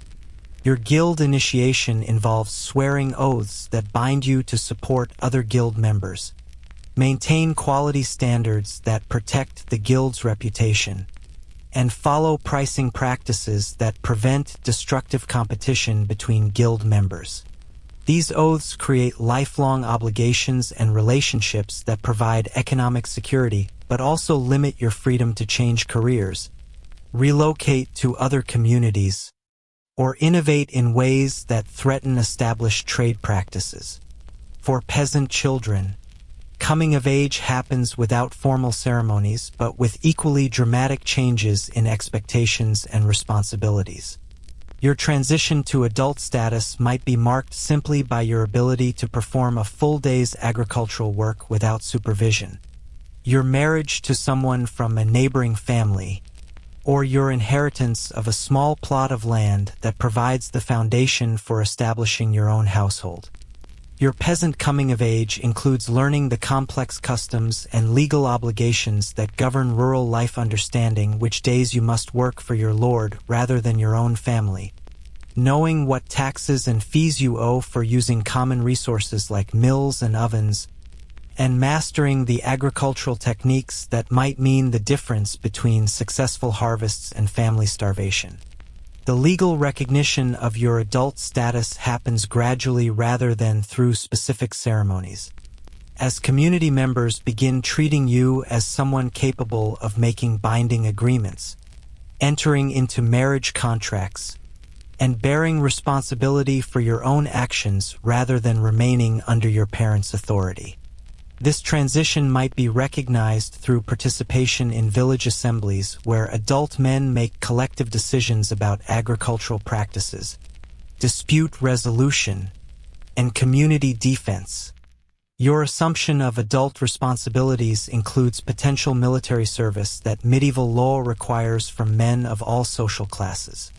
You might be called to serve in your lord's army during conflicts, participate in defensive operations when your community faces threats, or contribute to the labor required for building and maintaining fortifications that protect your region from hostile forces. The marriage that marks your full entry into adult society creates not just a personal relationship, but also an economic partnership that must generate sufficient resources to support a new household and eventually raise the next generation of children. Your marriage partner becomes your business partner in enterprises that might include farming, craft production, small-scale trading, or other economic activities that provide the foundation for family survival and prosperity. As your medieval coming of age nears completion, you've been transformed from a protected child into a fully responsible adult expected to contribute to your community's economic survival, military defense, and social stability. The transition has happened quickly, with little consideration for your emotional readiness or personal preferences, but it has prepared you for the adult responsibilities that medieval society considers essential for community survival and social order. As you navigate your way through medieval childhood, The specter of disease and the bizarre medical practices designed to combat it become constant companions that shape every aspect of your daily existence. The medieval world operates under medical theories that seem like dangerous fantasy to modern sensibilities, combining genuine herbal knowledge passed down through generations with treatments so harmful they often prove more dangerous than the diseases they're meant to cure. Your first encounter with medieval medicine might come during infancy when you develop the common childhood ailment of colicky, painful stomach cramping that makes babies cry inconsolably for hours at a time. Your medieval caretakers approach this problem armed with remedies that blend folk wisdom, religious faith, and medical theories inherited from ancient Greek and Roman physicians whose understanding of human anatomy was often spectacularly wrong. They might brew teas from chamomile and fennel, herbs that actually do have mild digestive benefits, but they're just as likely to try treatments that modern pediatricians would consider child abuse. The theory of the four humors: blood, phlegm, yellow bile, and black bile dominates medieval medical thinking and produces treatment approaches that often make sick children worse rather than better. If you're diagnosed with an excess of hot, wet humors causing your illness, your treatment might involve being wrapped in cold, damp cloths that could easily lead to hypothermia. If your condition is attributed to cold, dry humors, you might be placed dangerously close to hot fires or fed spicy foods that burn your developing digestive system. Your medieval physicians, if your family can afford to consult them, possess medical educations based on studying ancient texts rather than observing actual patients or understanding human anatomy through dissection. These learned doctors might diagnose your childhood illnesses by examining your urine color, checking your pulse at various points on your body, or consulting astrological charts that supposedly reveal the cosmic influences affecting your health. Their treatments often ignore your symptoms entirely, focusing instead on theoretical imbalances that exist only in medical textbooks written centuries earlier. The bloodletting that medieval medicine considers essential for treating almost every childhood illness would horrify modern emergency room physicians who understand that blood loss weakens sick patients rather than curing them. You might undergo bloodletting through various methods, including leeches applied to your skin, small cuts made with sharp knives, or cupping procedures that use heated glass vessels to draw blood through your skin. These treatments are performed without understanding infection control, using instruments that carry diseases from previous patients directly into your bloodstream. The leeches used for medical bloodletting are specially bred in monastery ponds where monks carefully cultivate these blood-sucking worms for medical purposes. When applied to your skin, these creatures attach themselves with rows of tiny teeth and proceed to drain blood while injecting natural anticoagulants that keep the wound bleeding long after the leech is removed. Medieval physicians consider the amount of blood lost through leeching as therapeutic, not understanding that blood loss weakens your immune system precisely when you need it most to fight disease. Historians still argue whether medieval medical practices provided any genuine benefit to sick children, with some scholars pointing to herbal remedies that contained active compounds now used in modern pharmaceuticals, while others emphasize the harmful effects of treatments based on incorrect theories about disease causation and human physiology.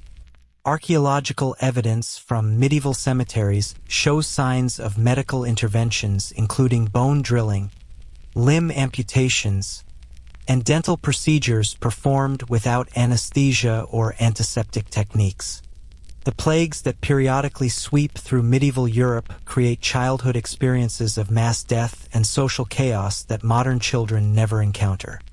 If you're unfortunate enough to live during one of these epidemic outbreaks, you witness entire families disappearing within days, see bodies piled in streets because there aren't enough healthy people left to bury them properly, and experience the complete breakdown of normal social order as communities struggle to survive catastrophic mortality rates. Your experience of plague begins with symptoms that medieval medicine cannot explain or effectively treat. The bubonic plague that devastates 14th century Europe produces swollen lymph nodes called buboes that can grow larger than chicken eggs, high fevers that cause delirium and convulsions, and skin lesions that turn black as victims approach death. Medieval physicians try treatments including herbal poultices applied to buboes, bloodletting to balance humors, and prayers to specific saints who supposedly specialize in plague protection. The social responses to epidemic disease expose you to both the best and worst of human behavior under extreme stress. You might witness acts of extraordinary courage as physicians, priests, and ordinary citizens risk their own lives to care for sick neighbors, but you also see communities turning against suspected disease carriers, religious minorities blamed for causing divine punishment, or strangers expelled from towns that fear contamination from outsiders. Your survival during plague outbreaks depends less on medical treatment than on factors that medieval people don't understand: your individual immune response, your previous exposure to related diseases, your nutritional status before becoming ill, and simply random chance that determines whether you encounter infectious agents in quantities that overwhelm your body's defenses. Medieval society interprets survival as evidence of divine favor and death as punishment for sin, creating guilt and religious anxiety that complicate the psychological trauma of living through mass mortality events. The quarantine measures imposed during plague outbreaks isolate you and your family in ways that test both physical endurance and mental stability. If plague reaches your community, authorities might seal your house for 40 days, marking your door with crosses painted in red paint or human blood to warn others of potential contamination. During this quarantine period, you survive on whatever food was stored in your house when the isolation began, often facing starvation as the more immediate threat than the disease itself. The everyday illnesses that affect medieval children receive treatments that combine genuine effectiveness with dangerous ignorance about disease transmission and human physiology. If you develop a common cold, your caretakers might provide herbal teas that actually do help relieve symptoms, but they're equally likely to use treatments like applying heated animal dung to your chest or feeding you mixtures containing mercury or other toxic substances that medieval medicine considers beneficial. Your experience with fevers illustrates the medieval medical approach of treating symptoms through procedures that often worsen the underlying condition. When you develop high fevers, medieval physicians might prescribe hot baths that raise your body temperature even higher, or alternatively, they might pack you in snow or ice that could send you into hypothermic shock. The medieval understanding of fever as a humoral imbalance leads to treatments that fight against your body's natural immune responses rather than supporting them. The respiratory illnesses that commonly affect medieval children receive treatments that range from mildly helpful to actively dangerous. If you develop a cough or congestion, your caretakers might brew teas from herbs like thyme or honey that provide genuine antimicrobial and soothing effects. However, they're equally likely to treat respiratory problems by having you inhale smoke from burning herbs, animal hair, or human excrement, believing that introducing different types of vapors into your lungs will balance the humoral causes of your illness. Your experience with dental problems illustrates the gap between medieval medical theory and practical effectiveness in treating common health issues. Medieval dental care consists mainly of tooth extraction performed without anesthesia by barbers or blacksmiths whose primary qualifications are strong hands and sharp tools. The pain relief available for dental procedures includes alcohol, herbal preparations with mild analgesic properties, or simply biting on leather straps while someone pulls your infected teeth with iron pliers. The dental tools used for medieval procedures are often the same implements used for other purposes. Blacksmiths might use their metalworking pliers to extract teeth, while barbers employ razors designed for shaving to cut infected gums. These multi-purpose tools carry contamination from their other uses, introducing infections into open wounds in your mouth. Medieval dental practitioners lack understanding of proper sterilization, often moving from patient to patient without cleaning their instruments. The eye infections that commonly affect medieval children receive treatments that range from helpful to actively harmful. Your caretakers might rinse your infected eyes with herbal preparations that provide genuine antimicrobial benefits, but they're just as likely to apply mixtures containing animal urine, ground pearls, or powdered human skulls that medieval medical texts recommend for eye ailments. These treatments can introduce additional infections or cause chemical burns that damage your vision permanently.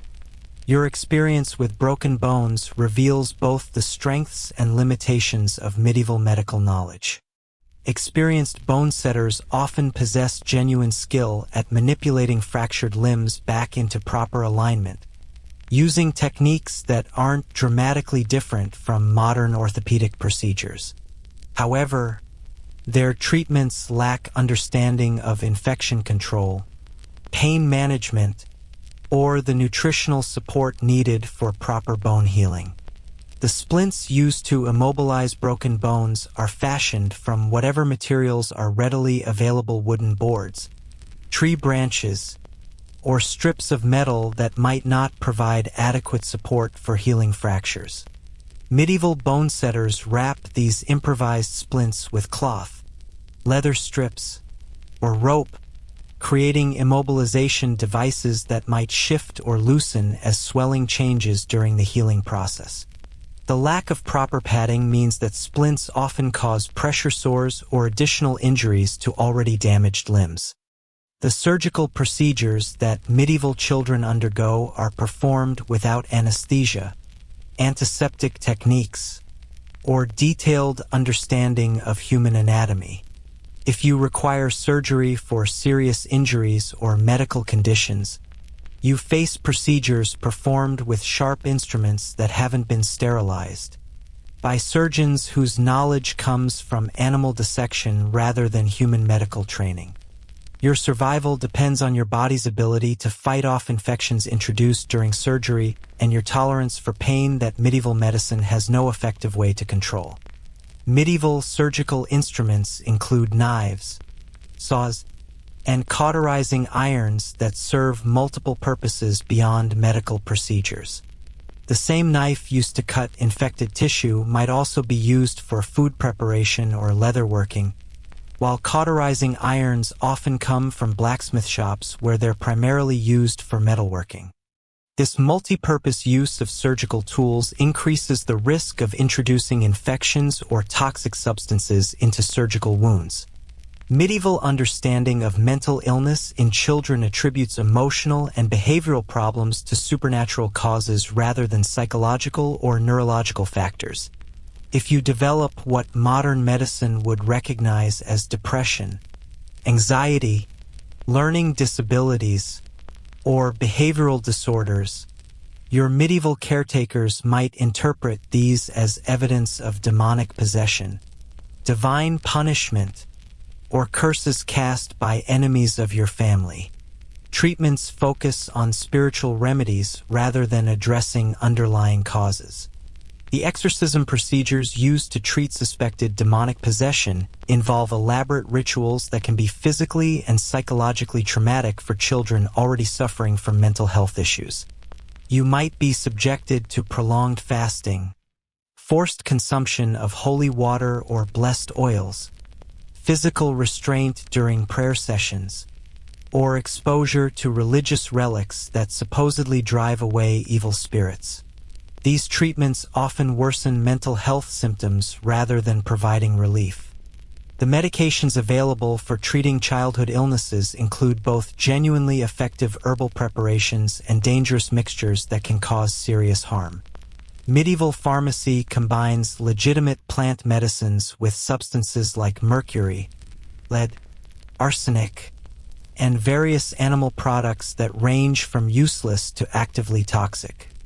Your recovery from illness might depend on whether your family chooses treatments that help or hurt your condition. The preparation of medieval medicines follows recipes passed down through oral tradition rather than standardized pharmaceutical processes. The same herbal remedy might be prepared differently by various healers, with variations in ingredient proportions, preparation methods, or storage techniques that significantly affect the medicine's potency and safety. A remedy that proves helpful when prepared by one healer might be dangerous when made by someone else using slightly different methods. Your exposure to environmental health hazards includes contaminated water sources, air pollution from wood and coal burning, lead poisoning from pottery and paint, and workplace exposures to toxic substances used in various medieval industries. These environmental factors contribute to chronic health problems that medieval medicine interprets as individual character flaws or divine punishment rather than preventable public health issues.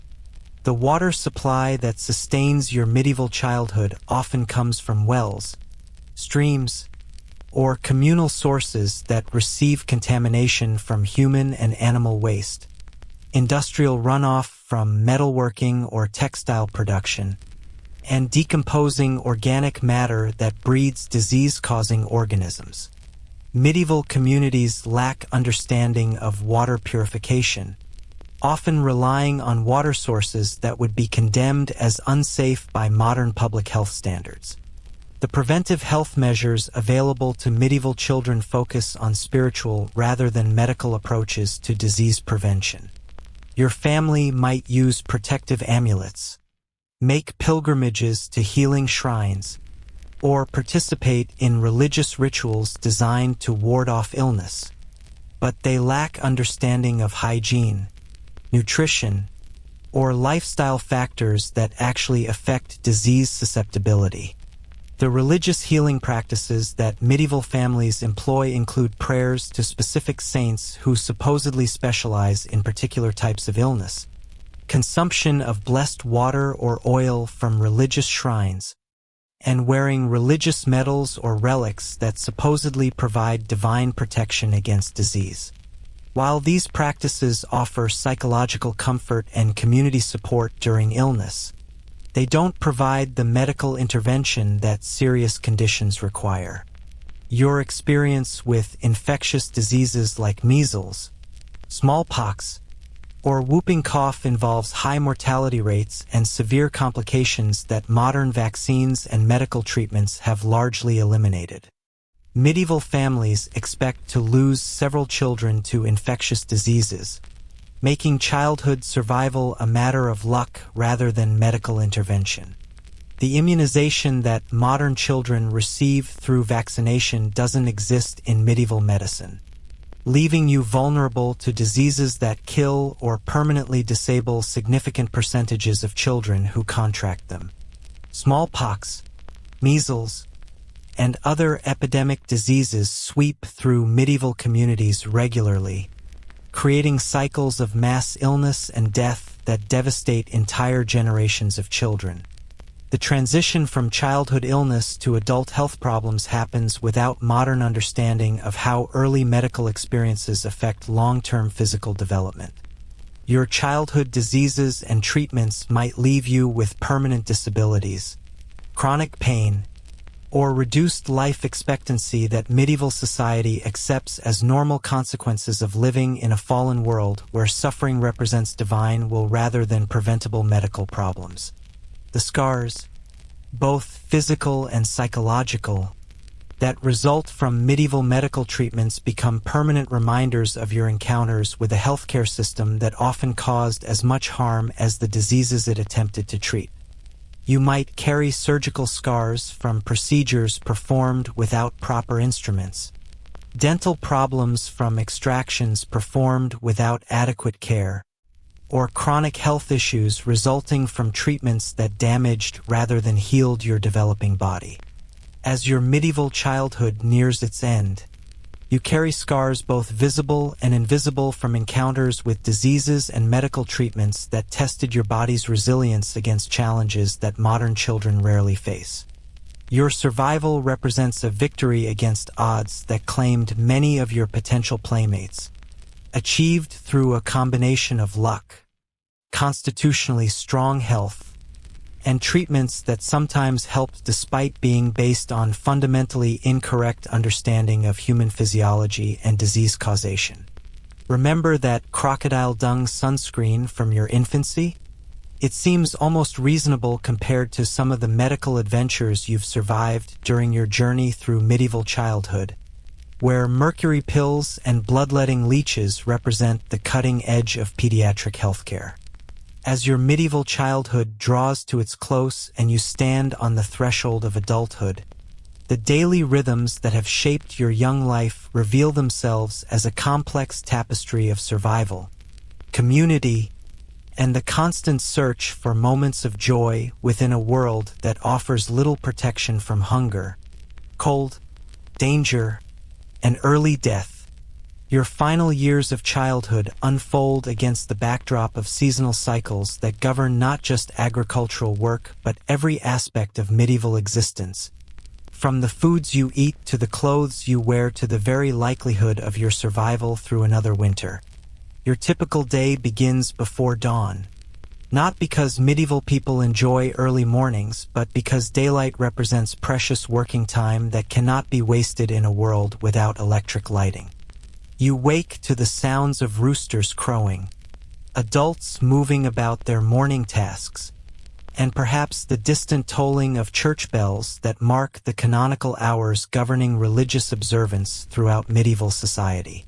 The bed you leave behind is shared with siblings, parents, or other family members, not from choice but from necessity in homes where every space must serve multiple purposes and body heat provides essential warmth during cold seasons. The first meal of your day, if you're fortunate enough to have one, consists of whatever food your family has managed to preserve, produce, or purchase with their limited resources. Breakfast as a distinct meal doesn't exist in medieval culture. You might eat leftover bread from the previous day's baking, drink weak ale that's safer than water, or consume porridge made from whatever grains your family can afford. The milk that might accompany your morning meal comes from animals that live in the same building where you sleep, and it's consumed without pasteurization, refrigeration, or any understanding of the bacteria that could make you seriously ill. Your morning responsibilities begin immediately after this simple meal, with tasks that vary dramatically depending on your family's social position and economic circumstances. If you're a peasant child, you might begin the day by feeding chickens, milking cows, or gathering eggs while watching for foxes, weasels, or other predators that could devastate your family's livestock holdings. These aren't gentle farm chores performed under adult supervision. Serious economic responsibilities, where your mistakes could mean the difference between family prosperity and genuine hardship. The work that fills your medieval childhood days bears little resemblance to modern concepts of age-appropriate activities or child development. By your final childhood years, you're performing labor that would be considered dangerous or exploitative by contemporary standards, but which medieval society views as essential preparation for adult responsibilities. You might operate agricultural equipment that could seriously injure you, handle domestic animals that could kick or bite, or work with tools sharp enough to cause permanent damage if used carelessly. Your agricultural work follows seasonal patterns that connect you intimately with natural cycles that modern children experience only through calendar changes and weather variations. Spring means preparing fields for planting. Backbreaking work that involves clearing rocks, spreading manure, and breaking up soil using implements that require more strength than your developing body can easily provide. You learn to read weather signs that might affect planting decisions, understand soil conditions that determine where different crops should be planted, and develop the agricultural instincts that will govern your adult survival. Summer brings the intensive labor of tending growing crops while simultaneously preparing for winter's survival challenges. You spend long days weeding fields where each weed removed might mean additional grain for your family's winter food supply. You help with hay making, a process that requires perfect timing to cut grass at peak nutrition. Dry it thoroughly before rain can rot it, and store it properly to feed livestock through months when fresh pasture becomes unavailable. The harvest season that dominates late summer and early autumn represents the most crucial period of your entire year, when your family's survival through the coming winter depends on successfully gathering, processing, and storing the crops that will provide food, animal feed, and cash income until the next harvest cycle begins. You work from dawn to dusk cutting grain with sickles that require constant sharpening, bundling sheaves that must be tied securely to prevent grain loss, and loading harvest wagons that carry the year's work to storage areas where proper preservation techniques might mean the difference between adequate nutrition and starvation. Historians still argue whether medieval agricultural practices were environmentally sustainable or gradually depleted soil fertility through techniques that prioritized short-term survival over long-term land management. Archaeological evidence from medieval farm sites shows both sophisticated understanding of crop rotation and soil conservation techniques, as well as signs of environmental degradation that might have resulted from population pressure that forced intensive use of marginal agricultural land. Your autumn work includes processing agricultural products into forms that can survive winter storage without refrigeration or other preservation methods. You might help with grain threshing, using wooden flails to separate grain from stalks in a process that requires rhythm, strength, and careful attention to wind conditions that affect winnowing efficiency. You participate in food preservation activities like smoking meat, making cheese, brewing ale, and preparing vegetables through salting, drying, or other techniques that prevent spoilage during long winter months. The approach of winter brings both relief from intensive agricultural labor and anxiety about whether your family has accumulated sufficient resources to survive until spring's return. Your winter activities shift toward indoor work that keeps your hands busy while conserving energy and warmth during the coldest, darkest months of the year. You might help with textile production, spinning wool or flax into thread that will eventually become clothing, blankets, or trade goods that provide cash income for the family. Your winter evenings provide some of the few opportunities for leisure activities that resemble modern concepts of childhood entertainment and family bonding. The long darkness that falls early during winter months creates time for storytelling, singing, and simple games that help pass the tedious hours when outdoor work becomes impossible. These evening activities serve educational as well as entertainment purposes, transmitting cultural knowledge, moral lessons, and practical information through oral traditions that preserve community wisdom across generations. The religious observances that punctuate your medieval childhood create rhythm and meaning in lives that might otherwise seem dominated by endless work and survival concerns. The church calendar provides festivals and holy days that break the monotony of daily labor, while reinforcing the Christian worldview that governs medieval society. You participate in religious processions, seasonal celebrations, and community gatherings that create social bonds and shared experiences that help define your identity as a member of a particular community. Your participation in religious festivals includes both solemn observances that emphasize human sinfulness and divine judgment, as well as joyful celebrations that allow temporary suspension of normal social rules and behavioral expectations. During carnival season before Lent, you might witness or participate in festivities that include elaborate costumes, satirical performances, and social role reversals that provide psychological release from the rigid hierarchies that otherwise govern medieval life. The food that sustains your final childhood years reflects both seasonal availability and your family's economic status in ways that create dramatic variations in nutrition, flavor, and dining experiences. During abundant seasons, your meals might include fresh vegetables, dairy products, and occasionally meat that provides protein essential for your continuing physical development. During lean seasons, particularly the hunger gap of late winter and early spring, when stored food runs low but new crops haven't yet matured, your diet might consist mainly of bread, weak soup, and whatever preserved foods remain from the previous year's production.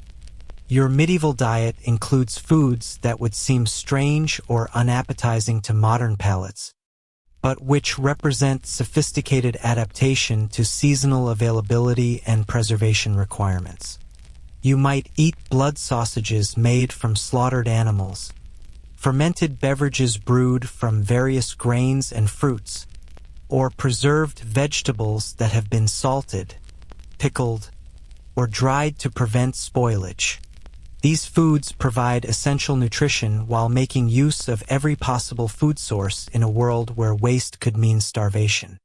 The cooking methods available to your medieval family create flavors and textures that differ dramatically from modern food preparation techniques. Your meals are prepared over open fires that impart smoky flavors while creating food safety challenges through uneven heating and potential contamination from ash or soot. Baking happens in communal ovens that entire villages share, creating bread with crusts thick enough to serve as plates and dense textures that help bread stay edible for several days. Your clothing during these final childhood years reflects both practical necessities and social expectations that will continue to govern your adult appearance and behavior. The garments you wear are made from materials your family produces or can afford to purchase wool from sheep your family raises, linen from flax grown in family fields, or more expensive fabrics acquired through trade or as payment for services rendered to wealthier families. The process of creating your clothing involves multiple family members working together over extended periods to transform raw materials into finished garments. You might help with sheep shearing, fiber preparation, spinning, weaving, cutting, and sewing that eventually produces the clothes you wear.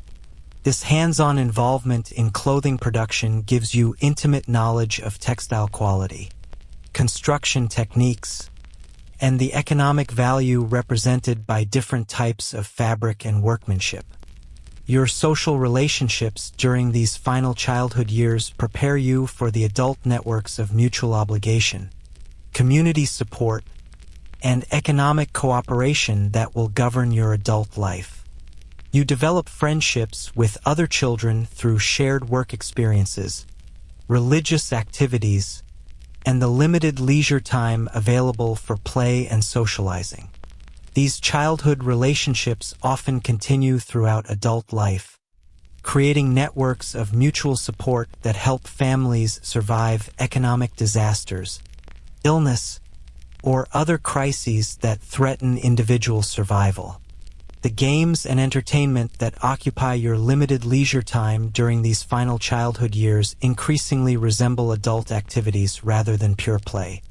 You might participate in competitions that test skills you'll need as an adult, archery contests that prepare boys for military service, cooking competitions that help girls develop domestic skills, or storytelling contests that preserve cultural traditions while entertaining community members. Your formal education, if you receive any, nears completion during these final childhood years as you master whatever literacy, numeracy, or specialized knowledge your social position and family circumstances have made available. For most medieval children, education consists entirely of practical skills learned through observation and participation rather than formal instruction. But some children receive training in reading, writing, or specialized crafts that will determine their adult economic opportunities. The transition from childhood to adult status happens gradually but inexorably as you grow stronger, more skilled, and more capable of handling adult responsibilities without supervision. Your family begins treating you less like a protected child and more like a productive adult whose labor, decisions, and behavior affect the entire household's welfare. This transition might be marked by specific ceremonies or might happen gradually through increasing responsibility and social recognition. Your final childhood experiences include preparation for marriage, career choices, or religious vocation that will define your adult life. If you're destined for marriage, your family might begin serious negotiations with potential spouses' families, evaluating compatibility, economic benefits, and social advantages that different marriage alliances might provide. If you show aptitude for specialized trades or religious life, your family might arrange apprenticeships or novice positions that will determine your adult career and social status. The knowledge you've accumulated during your medieval childhood includes both practical skills needed for survival and cultural wisdom that connects you to generations of ancestors who faced similar challenges. You understand agricultural techniques, domestic arts, social protocols, and survival strategies that will serve you throughout adult life in a world where individual failure can threaten entire families' welfare.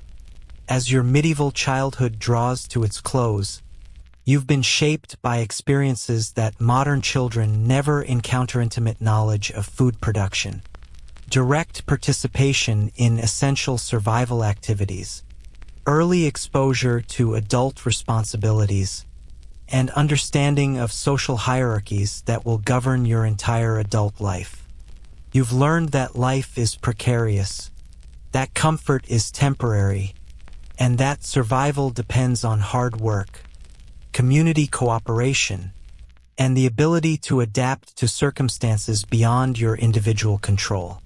The winter fires that warmed your childhood evenings begin to dim as you prepare to take your place in the adult world that has been preparing for you throughout these formative years. Your breath mingles with the cold night air as you settle into sleep one final time as a medieval child, knowing that tomorrow you'll wake as someone ready to shoulder the full responsibilities of adult life in a world that offers little protection but demands everything in return. As your eyelids grow heavy and consciousness fades into the gentle embrace of sleep, you can almost hear the distant echo of church bells marking another day's end in your medieval world, where childhood was brief, precious, and utterly unlike anything that modern children will ever experience. Your journey through medieval childhood ends not with graduation ceremonies or birthday celebrations, but with the quiet recognition that you've survived challenges that claimed so many others, and you're ready to face whatever comes next in this harsh, but somehow beautiful world you've learned to call home. Sweet dreams, medieval child. You've earned them,